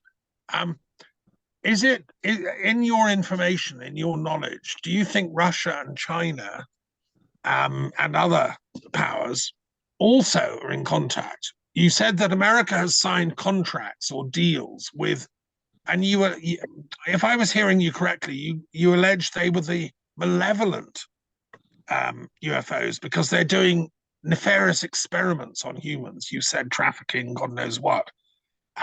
So that's rather disturbing, isn't it? What you're alleging, just to recap, is that American military have signed deals with malevolent UFO intelligences. Does that mean that Russia and China have also signed similar deals, or are they in allegiance with what you might want to call the good ones? And does that cast some light on, is Russia invading Ukraine because Americans have done dastardly deals with negative UFOs? We can speculate, but I'd love to know your take on that. We have addressed this extensively in our many projects that you can see on farsightprime.com. And the issue is that there is around Earth, within the Earth environment, the hostile negative ETs dominate completely. They control all the information that people get. The disruptions that you see, if you were to try to find hell and you searched everywhere for it, this is a planet, this is where it is, this is hell. Other planets are not like this.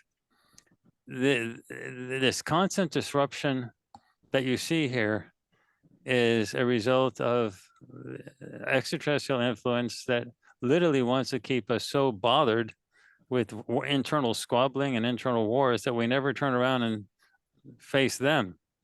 The whole kit and caboodle falls apart as soon as there's full and complete disclosure of what they're actually here, what they're actually doing. The information is also controlled in the so-called New Age and channeling community. The New Age and channeling community are a primary example of a group that could turn out to be a very potent force against the negative ETs. So that's because they're open to the idea of extraterrestrials, extraterrestrial contact, and things like that. So that is a primary area that the negative ETs use to control. So virtually close to 100% of, I'd say basically everybody that's involved in the channeling community, the channels themselves are actually very honest, and they're some of the best, most honest humans you'll ever find. And they're really trying to make a positive difference. But the ETs that they're channeling are extremely deceptive, and they're basically trying to sideline the channeling community. And from within the channeling community, you get a whole bunch of ideas that sift through into the UFO community. And so it's a real big source of, it's an attack vector. It's an attack vector to get into the rest of humanity. So you can sort of, like, as an academic, dismiss the channeling community, but the reality is it's an entryway to bringing in all types of ideas about the gray about different species, the gray extraterrestrials. Within the channeling community, the dominant theme everywhere is that the extraterrestrials are loving galactic brothers and sisters waiting for humanity to grow up to be able to accept its place in the galactic life and of the warm extraterrestrials that are waiting with open arms. And the issue is always that we're not mature enough, that we have to get through this hurdle. We have to sort of, and that disclosure or major contact between humans and extraterrestrials will happen in this year, or 5 years from there, or 10 years from there, or 2028, 2030. And they always keep they keep kicking the can down the road. And they often say that the grays are a result of, they destroyed themselves and their own environment with abusing their own environment, and then had to go underground and genetically manipulate themselves to live underground. And then they realized they were not able to reproduce. So they started genetic modifications to reproduce in test tubes. And now they realize it was a dead end, and they need to combine the genes of humans with the Greys in order to save the species, and we're helping to save a whole species. That's total crap. None of that is true, but it comes through in the channeling community like a fire hose. Just it pours in that. The reality is the Greys were a spacefaring civilization that was just like you and me. They had full emotions. They were just like you and me. There was no difference. And they were captured. It was a military conquest.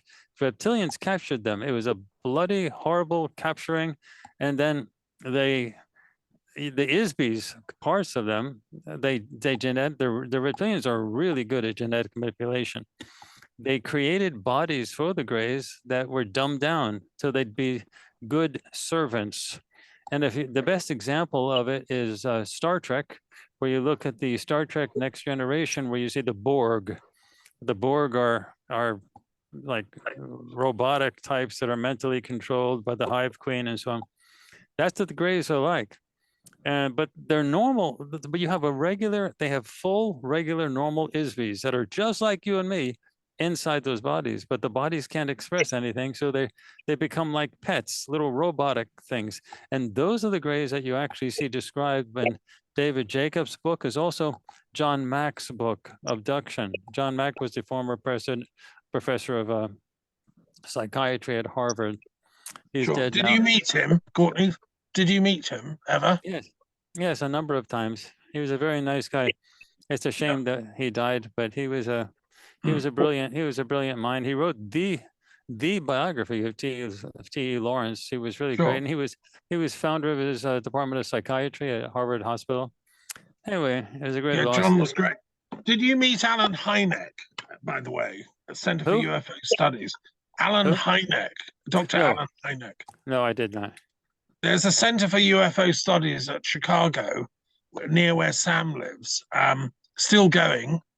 I wonder, have you been in touch with them? How is your work taken by the UFO studies community as such? Well, initially it was looked at skeptically because they were looking for physical, real evidence that UFOs existed. And they were looking at these photographs that were taken sporadically this year or that year and trying to analyze those photographs for the way the light reflected off of that. They're opening up a little bit more now. They were very close to the idea of remote viewing. They're opening up a little bit more now, especially since we are showing people how to take their own photographs that are way better than any of the photographs that those guys were originally analyzing. And it's like fishing. When you go out with your camera, you never know what you're going to get. So sometimes somebody can ask, well, did you ever see a ship that was really close, like right over your house? Well, it's like fishing. You never know when you're going to get a big one. You get a lot of them every 10 minutes you go out in the middle of the day. But if you really want that big one, that's huge right over, just keep fishing. You'll eventually catch the big one. Sure. Gila, would you like to come in with a question? I know you've studied this for over 30 years in Israel. Well, thank you. Yes, thank you very much. First, I would like to ask you, how do you know all that? What you said about what is going to the near-death experience. How do you know all that? What you've described to us? That you see the light and you get stick to it and you get a electrical shock and you lose all the process that you have described. How do you know it?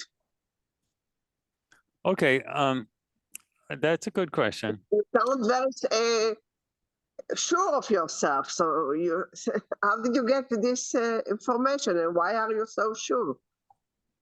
Yeah, it's a good question. So here we're going back. I'm sharing my screen again.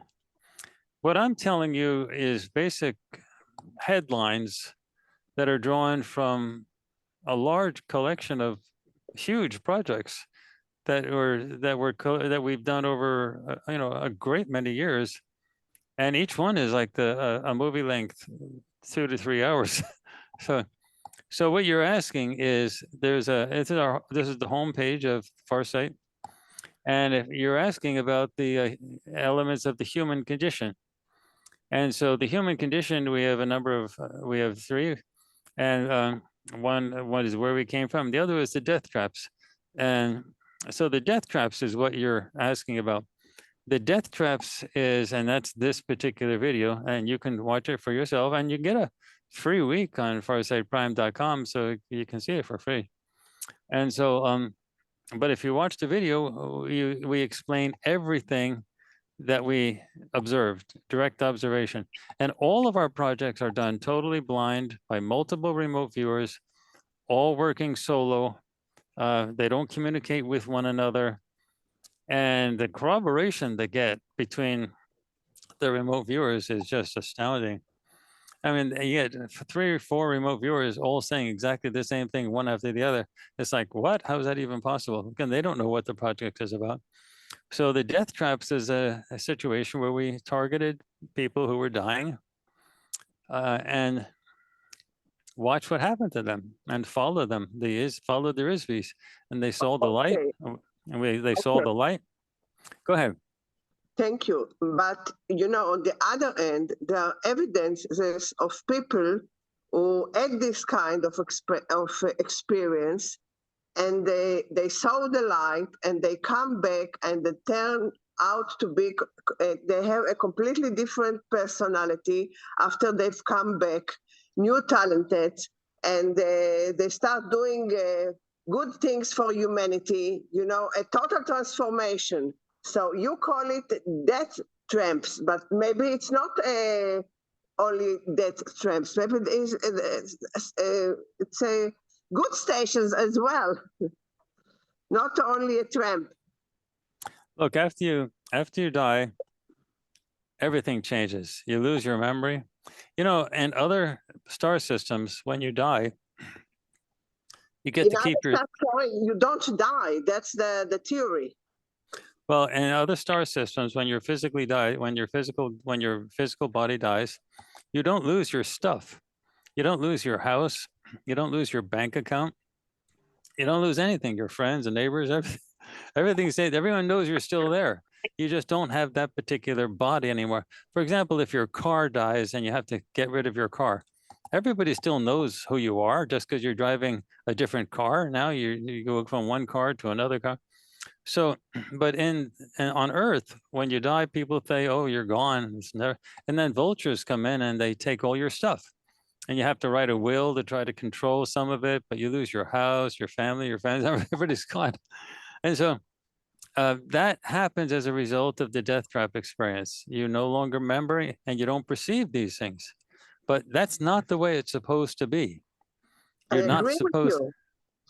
Because I know I come from the spiritual path, okay, and it's all a matter of consciousness of the level you actually work, or the level of consciousness that you have. So in future days, humanity is going to develop a consciousness in a higher vibration. And then they won't lose their memory when they will die. They will continue on going because the soul is eternal. Do you accept that we have an eternal element in us, that only the body dies, but the eternal thing, which we call it soul or spirit or something like, or mind, that goes on. Yeah, we call it ISB. But if you look at traditional religions, look at how crazy they are. They say that, by the way, they've been heavily manipulated by the repressive ETs, because they all started out with good intentions, but the repressive ETs managed to change them time and time again. So now let's take, we could do any religion. We could do the Vedic stuff. We could do pre-Hindu stuff, Buddhism, but let's go to Christianity, for example. Now it's the basic idea of Christianity is, hey, you know, love is the thing that drives the universe, and just chill out, be nice, and be happy with people. But that got converted to, that was being entered at a time when you had a dominantly slave society. Greek and Roman civilizations were slave societies, are brutal. And the idea was to get these sort of the good feeling ideas into the human consciousness and let it percolate around for a few hundred years. But the bad ETs were able to manipulate it. And so what you ended up with is saints coming out of the Catholic Church that matched the ancient Greek and Roman gods. They had a saint for every purpose. And so just like the ancient Greek and Roman gods. And then you had a situation where the ideology was promoted that if you get on your knees and beg for forgiveness, beg for your, because of the sins that you have done sins, and if you beg for forgiveness, we can grant you eternal life. But if you, I think the basic issue here, pardon me for interjecting, is that consciousness is not part of the mind and body. It is separate. Consciousness lives, body dies, mind dies. I think that's the philosophical difference as I see it. the body and the mind are biomechanical devices. Consciousness And when lives. they die, the person is still there. Yeah. And if you didn't go through the death trap experience, which you can read about, which you can watch, if you didn't go through that, you'd remember all that stuff. And it Sure. is complicated. I think Dr. Mishra had his hand. Sheila, can we let Dr. Mishra come in very quickly? He's not spoken before. Dr. Mishra, you'll have to unmute. I just want to, you started one sentence. I have many questions, but only about this topic. That Sure. you started describing this history of faiths from the Catholic of the Romans, but we have ancient history here on planet Earth that goes further away or down, and it's what Thomas. You know what I mean. There's Sure, Zarathustra and Yeah, and I think, yeah, I mean, the books of Zachariah Citrin. Are you aware of them? For instance, it's not a talk for Zoom. It's a talk. sure, no, it's a profound topic. Yes. And also the books of Enoch. The books of Enoch talk about these. The books of Enoch. Yes, we need a full day of a full seminar, whatever. Sure. Okay. I have a supplementary question for Courtney, because we're running out of time. We've got 15 minutes left. Are you working with any other intellectuals in your group? I mean, you're obviously an intellectual yourself, but more on the mathematical side, and you've stumbled into this through your own experiences. Have you got any philosophers or psychologists, like fully qualified, trained people working with you to try and make sense of these experiences?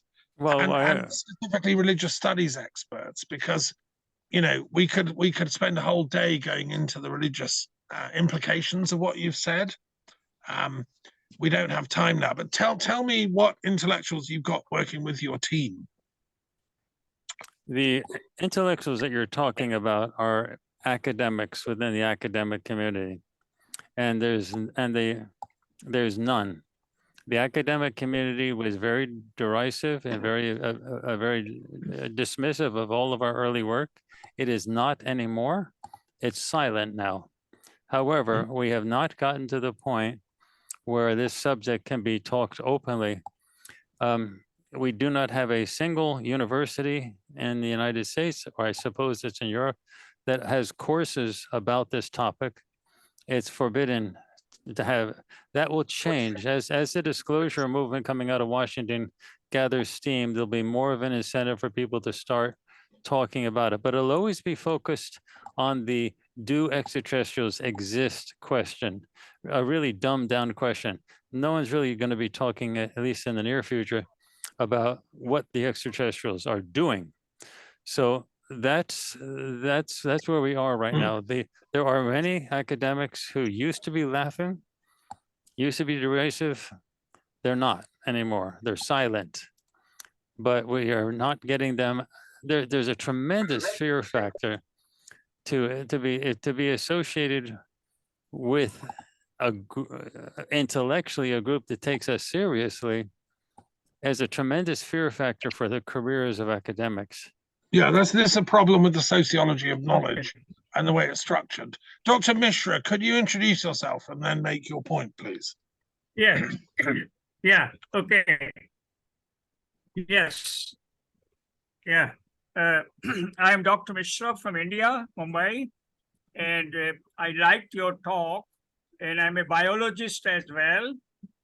I have several questions with regard to the presentation that you have made. One of the important questions that you need to answer, the pictures that you have shown, they are the random pictures or there is any order? One asks the question that why they should come to our head and they remain there. By what force? At the moment, we do not know a force which will exist above us, will never come down. So what do you think is the equilibrium position that you are imagining? That is my one question. Well, how The- can we be imagining them if we're actually showing you what they look like with videos? And then we say, don't believe us. It's okay. Here's what we did to do them. Make your own video recordings. Use this camera, this lens, No, convert it to full spectrum. your picture is accepted, but your perception is the one I'm talking about. Your picture I'm not, because I'm not photographer, so I don't know it. But my question is, from scientific point of view, to imagine that some of the living things will come from elsewhere in the universe and they will hover around the United States or Africa or some other parts of the world. How you imagine that this should be? Is it just a random process or a concentrated process that is happening? It's extremely For well example, organized. density. For example, my question is the density of your pictures over Washington, over Kenya, or over Mumbai, or in Moscow is same or it's different? You should ask this question. They're going to be different every time you go fishing, every time you go taking shoots. Some of the pictures will be like these orbs, and some of them will be solid metallic. You see the reflections. You'll see different ones every single time you do it. There's going to be a great variety of stuff. But you have to. You are a mathematics background person. I'm not talking about the spread. I'm talking about the statistical peaks that you can talk about. You're talking about the what? Statistical maximization you can do. I'm talking about the maximization of the population that you are photographing. The peaks that I can see in different parts of the world. Yeah, What do you say about it? Well, you know, I'm a statistician, so I'm sensitive to what you're saying. But you're talking about statistically analyzing photographic evidence, no? No, I'm not talking that. I am only asking that to give authenticity to the pictures that we have and to fit with our understanding that what it could be. How is there spread around us and why? What force is holding them above us and they are untouchable or they are not communicable and they are not coming to the earth? How to imagine this? The best thing I can answer you, I may not have a satisfactory answer for you, but the best answer I have is that we have spent a few decades now fine-tuning and developing the remote viewing process under very defendable scientific, totally blind conditions among highly trained observers to be able to describe all that we see. And that we are now combining that with photographic evidence as well that you can replicate. So the replication is possible on the remote viewing side, although it's difficult. The replication is possible on the video recording side, although it's easy. So that combination effect tells us all the information we need to know about what is going on behind the scenes. So if you want more than that, I can say that's the natural, normal scientific process. So you're asking good questions. There is what next, what more than that. But what we're doing, our purpose here is not to be the final end of the debate. Our purpose here is to show enough evidence on both the remote viewing side as well as the photographic side to start the debate within the academic community so the questions of the type that you're asking can be pursued. Unless people are convinced that there's enough there, they're not even going to ask the right questions.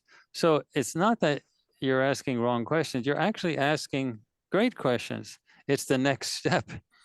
But until we get enough academics to take it seriously so they can even talk about it on a university campus. Right now, you can't even talk about the subject on a university campus. So if you're at a university and you bring up the subject and you want to talk about it, see how many people will stay in the room. It's a very challenging environment that you're facing. So our purpose is not to structure that academic environment, because the academic discussions are not even happening. I think they're beginning to, Courtney. Thank you. This Thank you. meeting, Thank you. this meeting is a sign. I Yeah. have one small question more for you Yeah. to consider.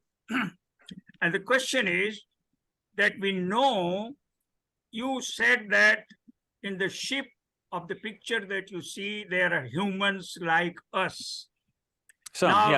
Now we know, if you say that, then you will be denying the fact that evolution takes differently in different environment. It's fact, because the changes in the gene that occur, they occur differently in different environment. If you are imagining that the particles are materials or objects coming from other planet, will have same pattern of the evolution, needs questioning, needs reconsideration. Biologically, you need to address this question, that how this evolution that you imagine will be same on the Earth conditions than on the other planets. Difficult. The basic issue that we're seeing, and I'm going to give you two sources that you can look at. The basic issues that we're seeing is that evolution is not the dominant method of development in the galaxy. The idea that people evolve over billions of years is just not what happens. What happens is there is genetic manipulation by extraterrestrials to design human, physical bodies that do certain things. They're really good at that. Since you're a biologist, you know the genetics is everything within biology these days. The better you get at it, the more you start fiddling with it. And so what happens is, it is possible I'm not arguing that evolution doesn't exist. Evolution does exist, but it takes hundreds of millions of years for small things to develop. Extraterrestrials manipulate species, very quickly to come up with completely new species, completely new things that can do things. And that's the thing that drives things in the short term. You don't really have a situation where planetary environments are left alone for hundreds of millions of years. No. Physics tells us that all the planets have got different environment. Yes. And even if I take the same gene to different planets, their evolution will be different. And yes. when someone asked you that whether they have similar eyes, similar nose, and similar mouth, and similar hair, I got the impression that you are answering yes, which is not to be believed from the knowledge that we have in genetics today. I didn't say that. I said that this is a very good discussion. Can I just interrupt? No, let me answer this, Thomas. You want to respond? I did not say that. I said that the ETs come in all shapes and sizes. There are some that are insectoid-like. There are a great many that are reptilian-like. There are others that many have humanoid shapes in the sense that they have two arms, a head, and body like that, but they look very, very different than you or I. They come in all different shapes and sizes. What I'm telling you now is that the ETs are really good at genetic manipulation. You're not having a situation where you have a planetary environment is left alone for hundreds of millions of years in order for natural evolution to take its place. The ETs go in and say, the environment requires XYZ. They're going to have physical bodies that will do XYZ done in 10, 20 years. So they're gonna they're gonna make those things work. That's what we're seeing. You know, Thank you, Thomas, thank you. I do want to say one thing. Yeah. Alex has had her hand raised like forever, and she did have questions that she said in the beginning of the talk that we never got back to. So she Okay, probably- Alex, go, and then George, because George has not spoken yet. George, I'll be quick. A couple of the questions actually have been answered in the course of the talk. One of the things that I wanted to ask you, do you think the speed has anything to do with light and vibration? Do you think that it's like a tuning, that they can speed themselves up with that? Second question, you mentioned that there wasn't a lot of activity going on in Africa and various other places. I have studied what you're talking about, and the Pindar, the big kahuna boss. So I understand quite a bit of it. But I've also noticed some inconsistencies with, say, chemtrails. Now, in Europe, in America, I've seen the chemtrails up there, and I'm constantly pondering what they are. I've been to Africa several times, and Egypt, you know, North Africa, been to Turkey, no chemtrails. So do these chemtrails here in Europe and America, are they some form or part of their technology that helps them stay hidden for longer? To answer your question on the chemtrails is, we only know what we've looked at, and we haven't looked at chemtrails. I assume that those are condensation trails coming from jets, and there's just a lot of jet traffic. But we haven't looked at it, and I don't know the answer to that. I know a lot of people say all types of things about the chemtrails, but we have learned that it's best not to say anything if we don't know anything. And that's one of those topics where we don't know. What was your first question again? Their travel and how they Light. hold themselves up. Is it to do with a new propulsion system whereby they're using a frequency, a vibration? You know, is it something to do with light? There are some YouTube videos that you can see.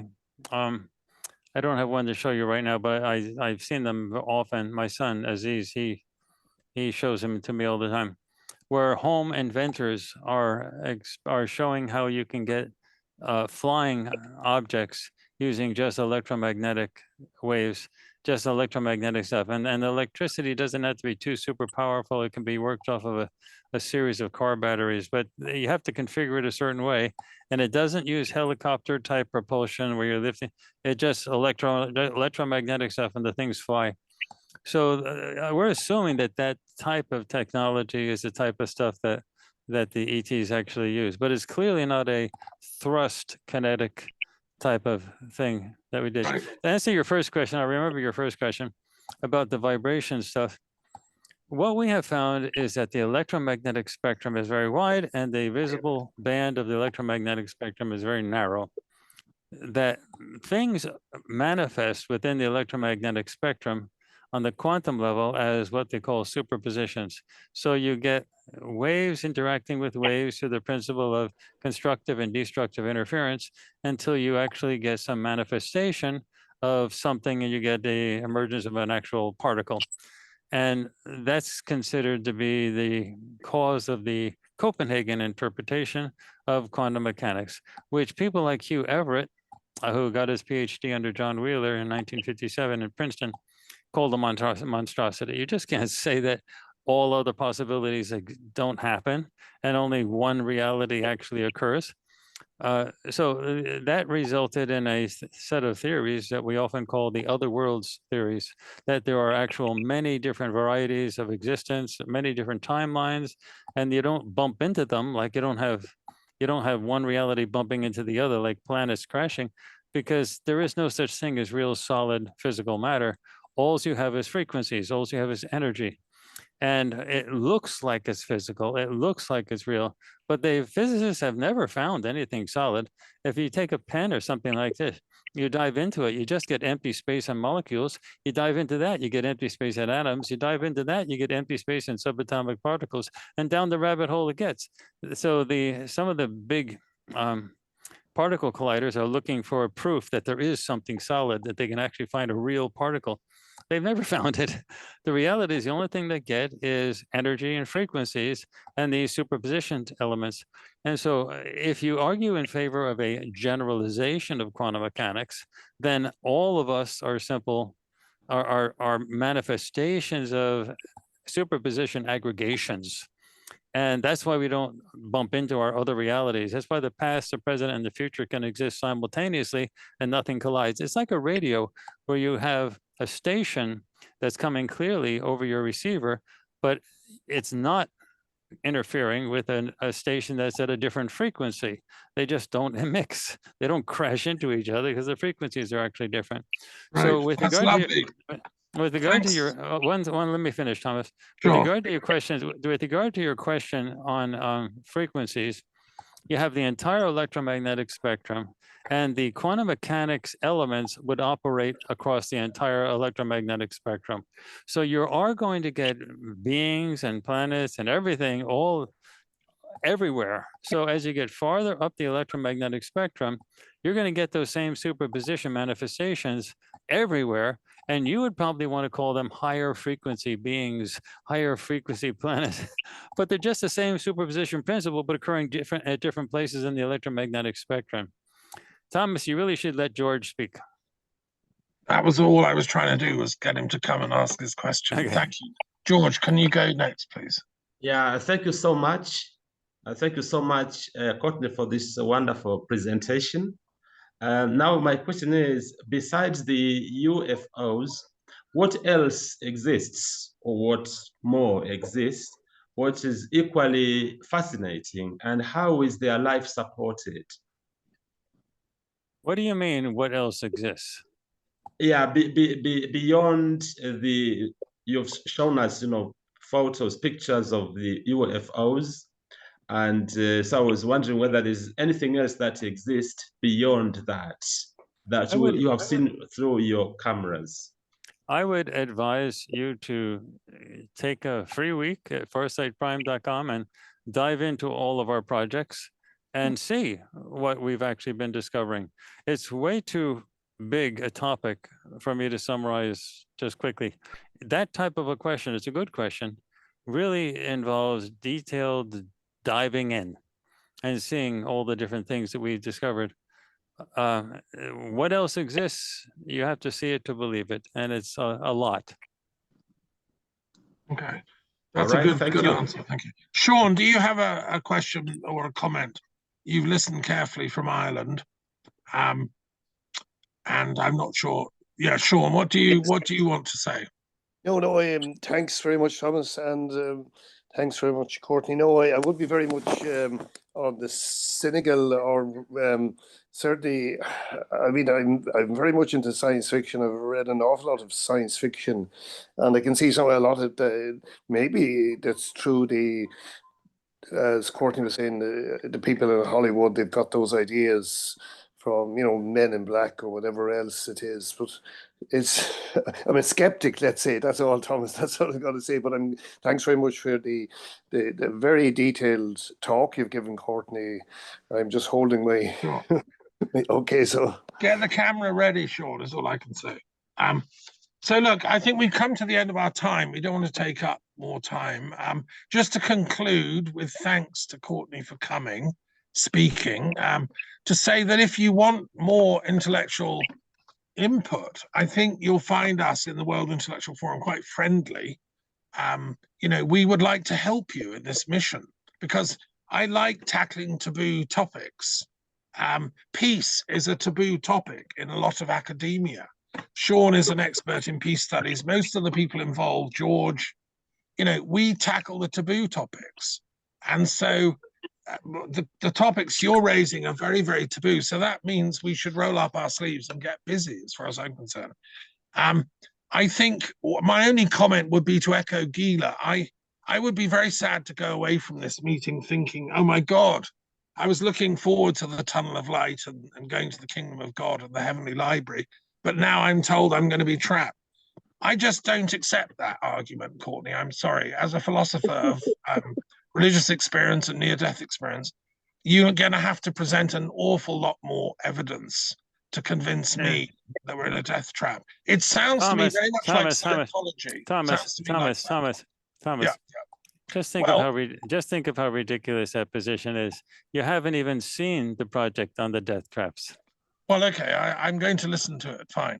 But I have heard a similar story from Scientologists who have a similar, quite a negative view that we're in a prison planet. It's a dark place. And that to me is very what I call a pseudo-Gnostic position from a religious perspective. What we thought were the good guys turn out to be demons, and only me and my crew know the truth. And that, I'm saying that makes me feel uncomfortable. And so I would like personally a lot more evidence, because Gila's position, as I echo it, is that in the biblical tradition, God creates the universe and it is good. Tov. It is good. Not God created a diabolic universe, which is like 90% diabolic, and there's a few good things. So I would like Thomas. In conclusion, we have discerned that every single major religion that exists on the planet Earth was created by extraterrestrial manipulation, trying to actually trick people into thinking one set of thoughts or another set of thoughts. Okay. And there well, are I'd love to know your evidence for that, and which scholars you've worked with. But we have many such projects relating to that.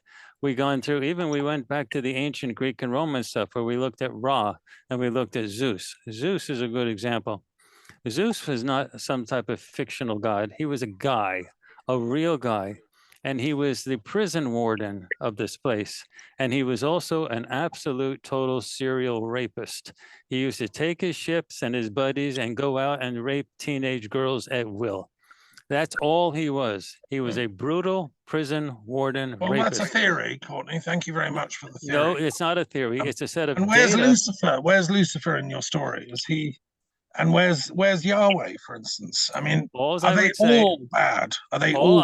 Wait a second. All I would say is watch the Zeus project to take a look at it. See the data collected under totally blind conditions by highly trained people who did not know they were looking at Zeus.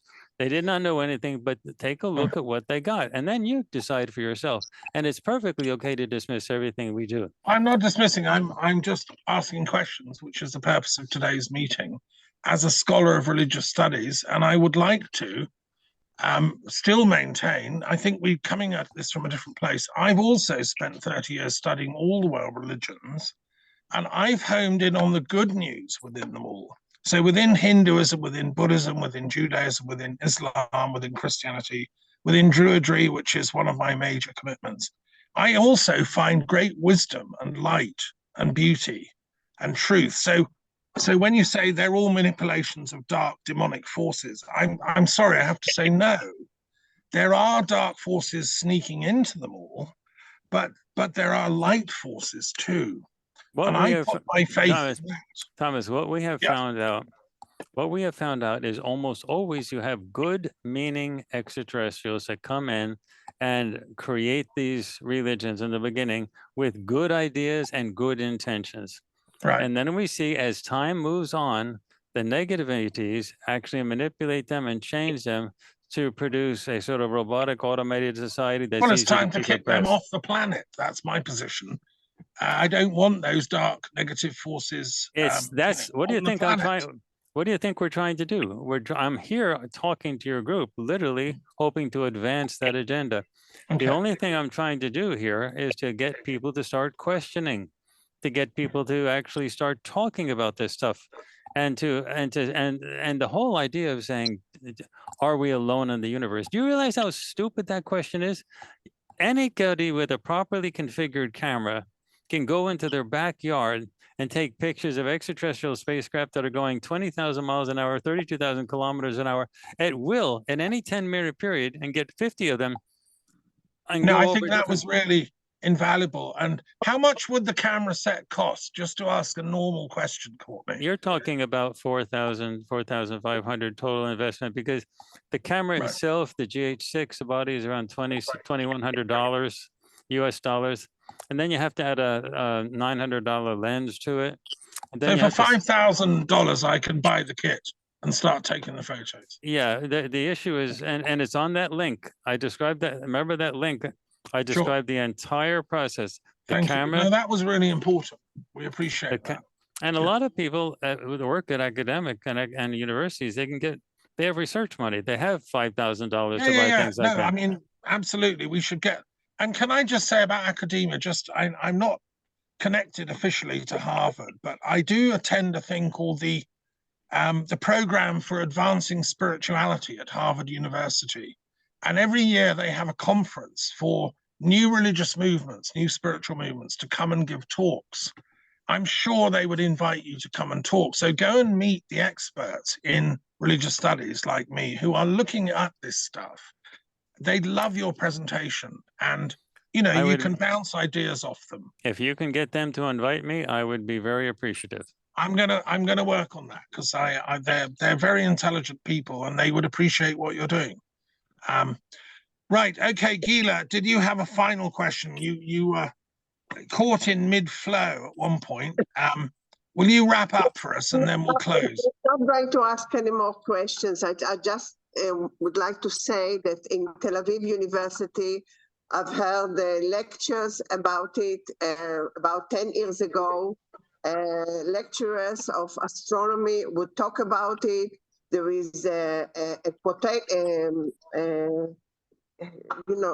not quotation, I forgot the word, that mathematically, if you put it in how do you call it? It's not a quotation, it's another word, that mathematically and statistically, you have to reach to the conclusion that there must be intelligence life other than us in other planets. I hope so. And I heard that, more than 10 years ago. So I don't remember the name of the professors right now, but, they do talk about it. Sure. And Okay, also in Israel. Let me respond. They do talk about it, yes. Let me respond to that. Until 1995, I'm a bit of it's the Jewish saying, you just have to live long enough. Until I've been around a while. So until 1995, that joke actually would have hit better in a college class, because most of my students are born after the year 2000. So anyway, but until 1995, close to 100% of all mainstream astronomers were arguing ferociously that there is no evidence, and it's very highly unlikely, that there were planets circling other stars, that the possibility of forming a planet from a solar nebula around a star is so rare that it's probably that we're the only place that has planets around our sun, not only in the entire galaxy, but the entire universe. Until 1995, that's what they were arguing in college classes everywhere. Then in 1995, they had the first evidence taken of a planet circling a star, astronomical, they could actually see it. Now, of course, now they're discovering 2 or 3 planets a week around the star system.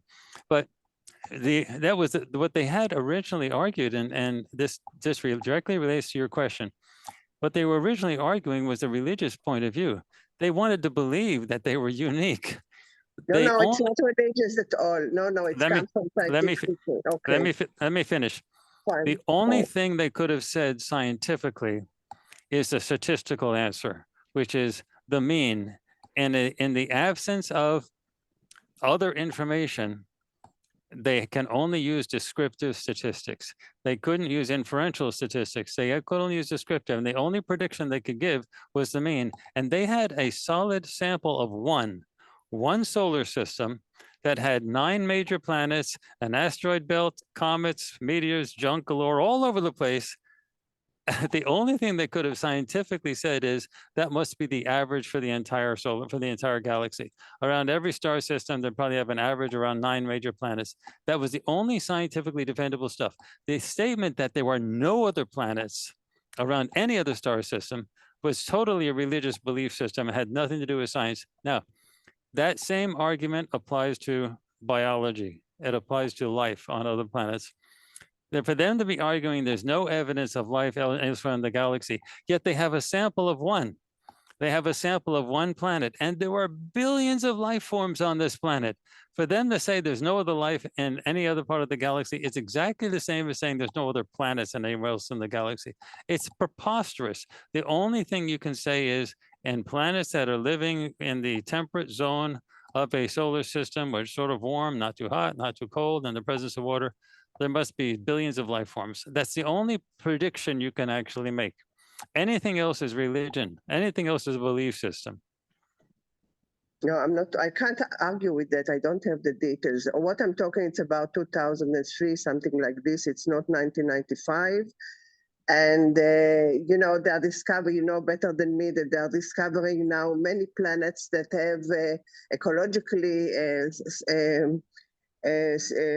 environments that can sustain life, like planet Earth. They haven't discovered them yet. The planets, they have discovered the planet, they haven't discovered the life yet. But it would be, as I said, not even logical to assume that we are the only one if we have conditions like planet Earth in other places, in other galaxies, or in our galaxy. So it's anyway, I can't express now myself. I'm better in writing because then I can organize my thoughts and so on. I'm sorry, we can't translate automatic yet. Yes, and I can't speak in English, so I have, you know. Hebrew, yeah. But let me just thank again our speaker, Courtney. It's the beginning of a conversation, Courtney. We can't finish it all today. No, I just want to say thank you from France. Merci bien pour la conférence. Et Voltaire, il a dit qu'il y a beaucoup des inhabitants des autres mondes. 200 years ago, Voltaire already said there's intelligent life throughout the universe. So the French have known this for a while, and there's a lot of people here in France interested in this subject. If you want to give this talk on French television, you know, it would go down very well. I can put you in touch with French academics and scientists studying this stuff. And I want to be the first generation of philosophers that have an intergalactic philosophy seminar. I want to open up the World Intellectual Forum to intelligent life who are from the benign forces. I don't want to talk to reptilian monster types. I want to talk to the good guys. They're welcome to come and contact either me or Courtney or anyone else on this call, and we'll talk philosophy. They may already do so, Thomas. Well, let's hope so. You know, let's get it on primetime news, and then Courtney can get his knighthood. He deserves it for his courage, I would say, intellectually. So keep going, Courtney. And everyone else, all the skeptics too, keep going. Let's have a convergence on truth. Somewhere between skepticism and faith, there's something called truth. And let's home in on it from both angles. Okay? Well, so, I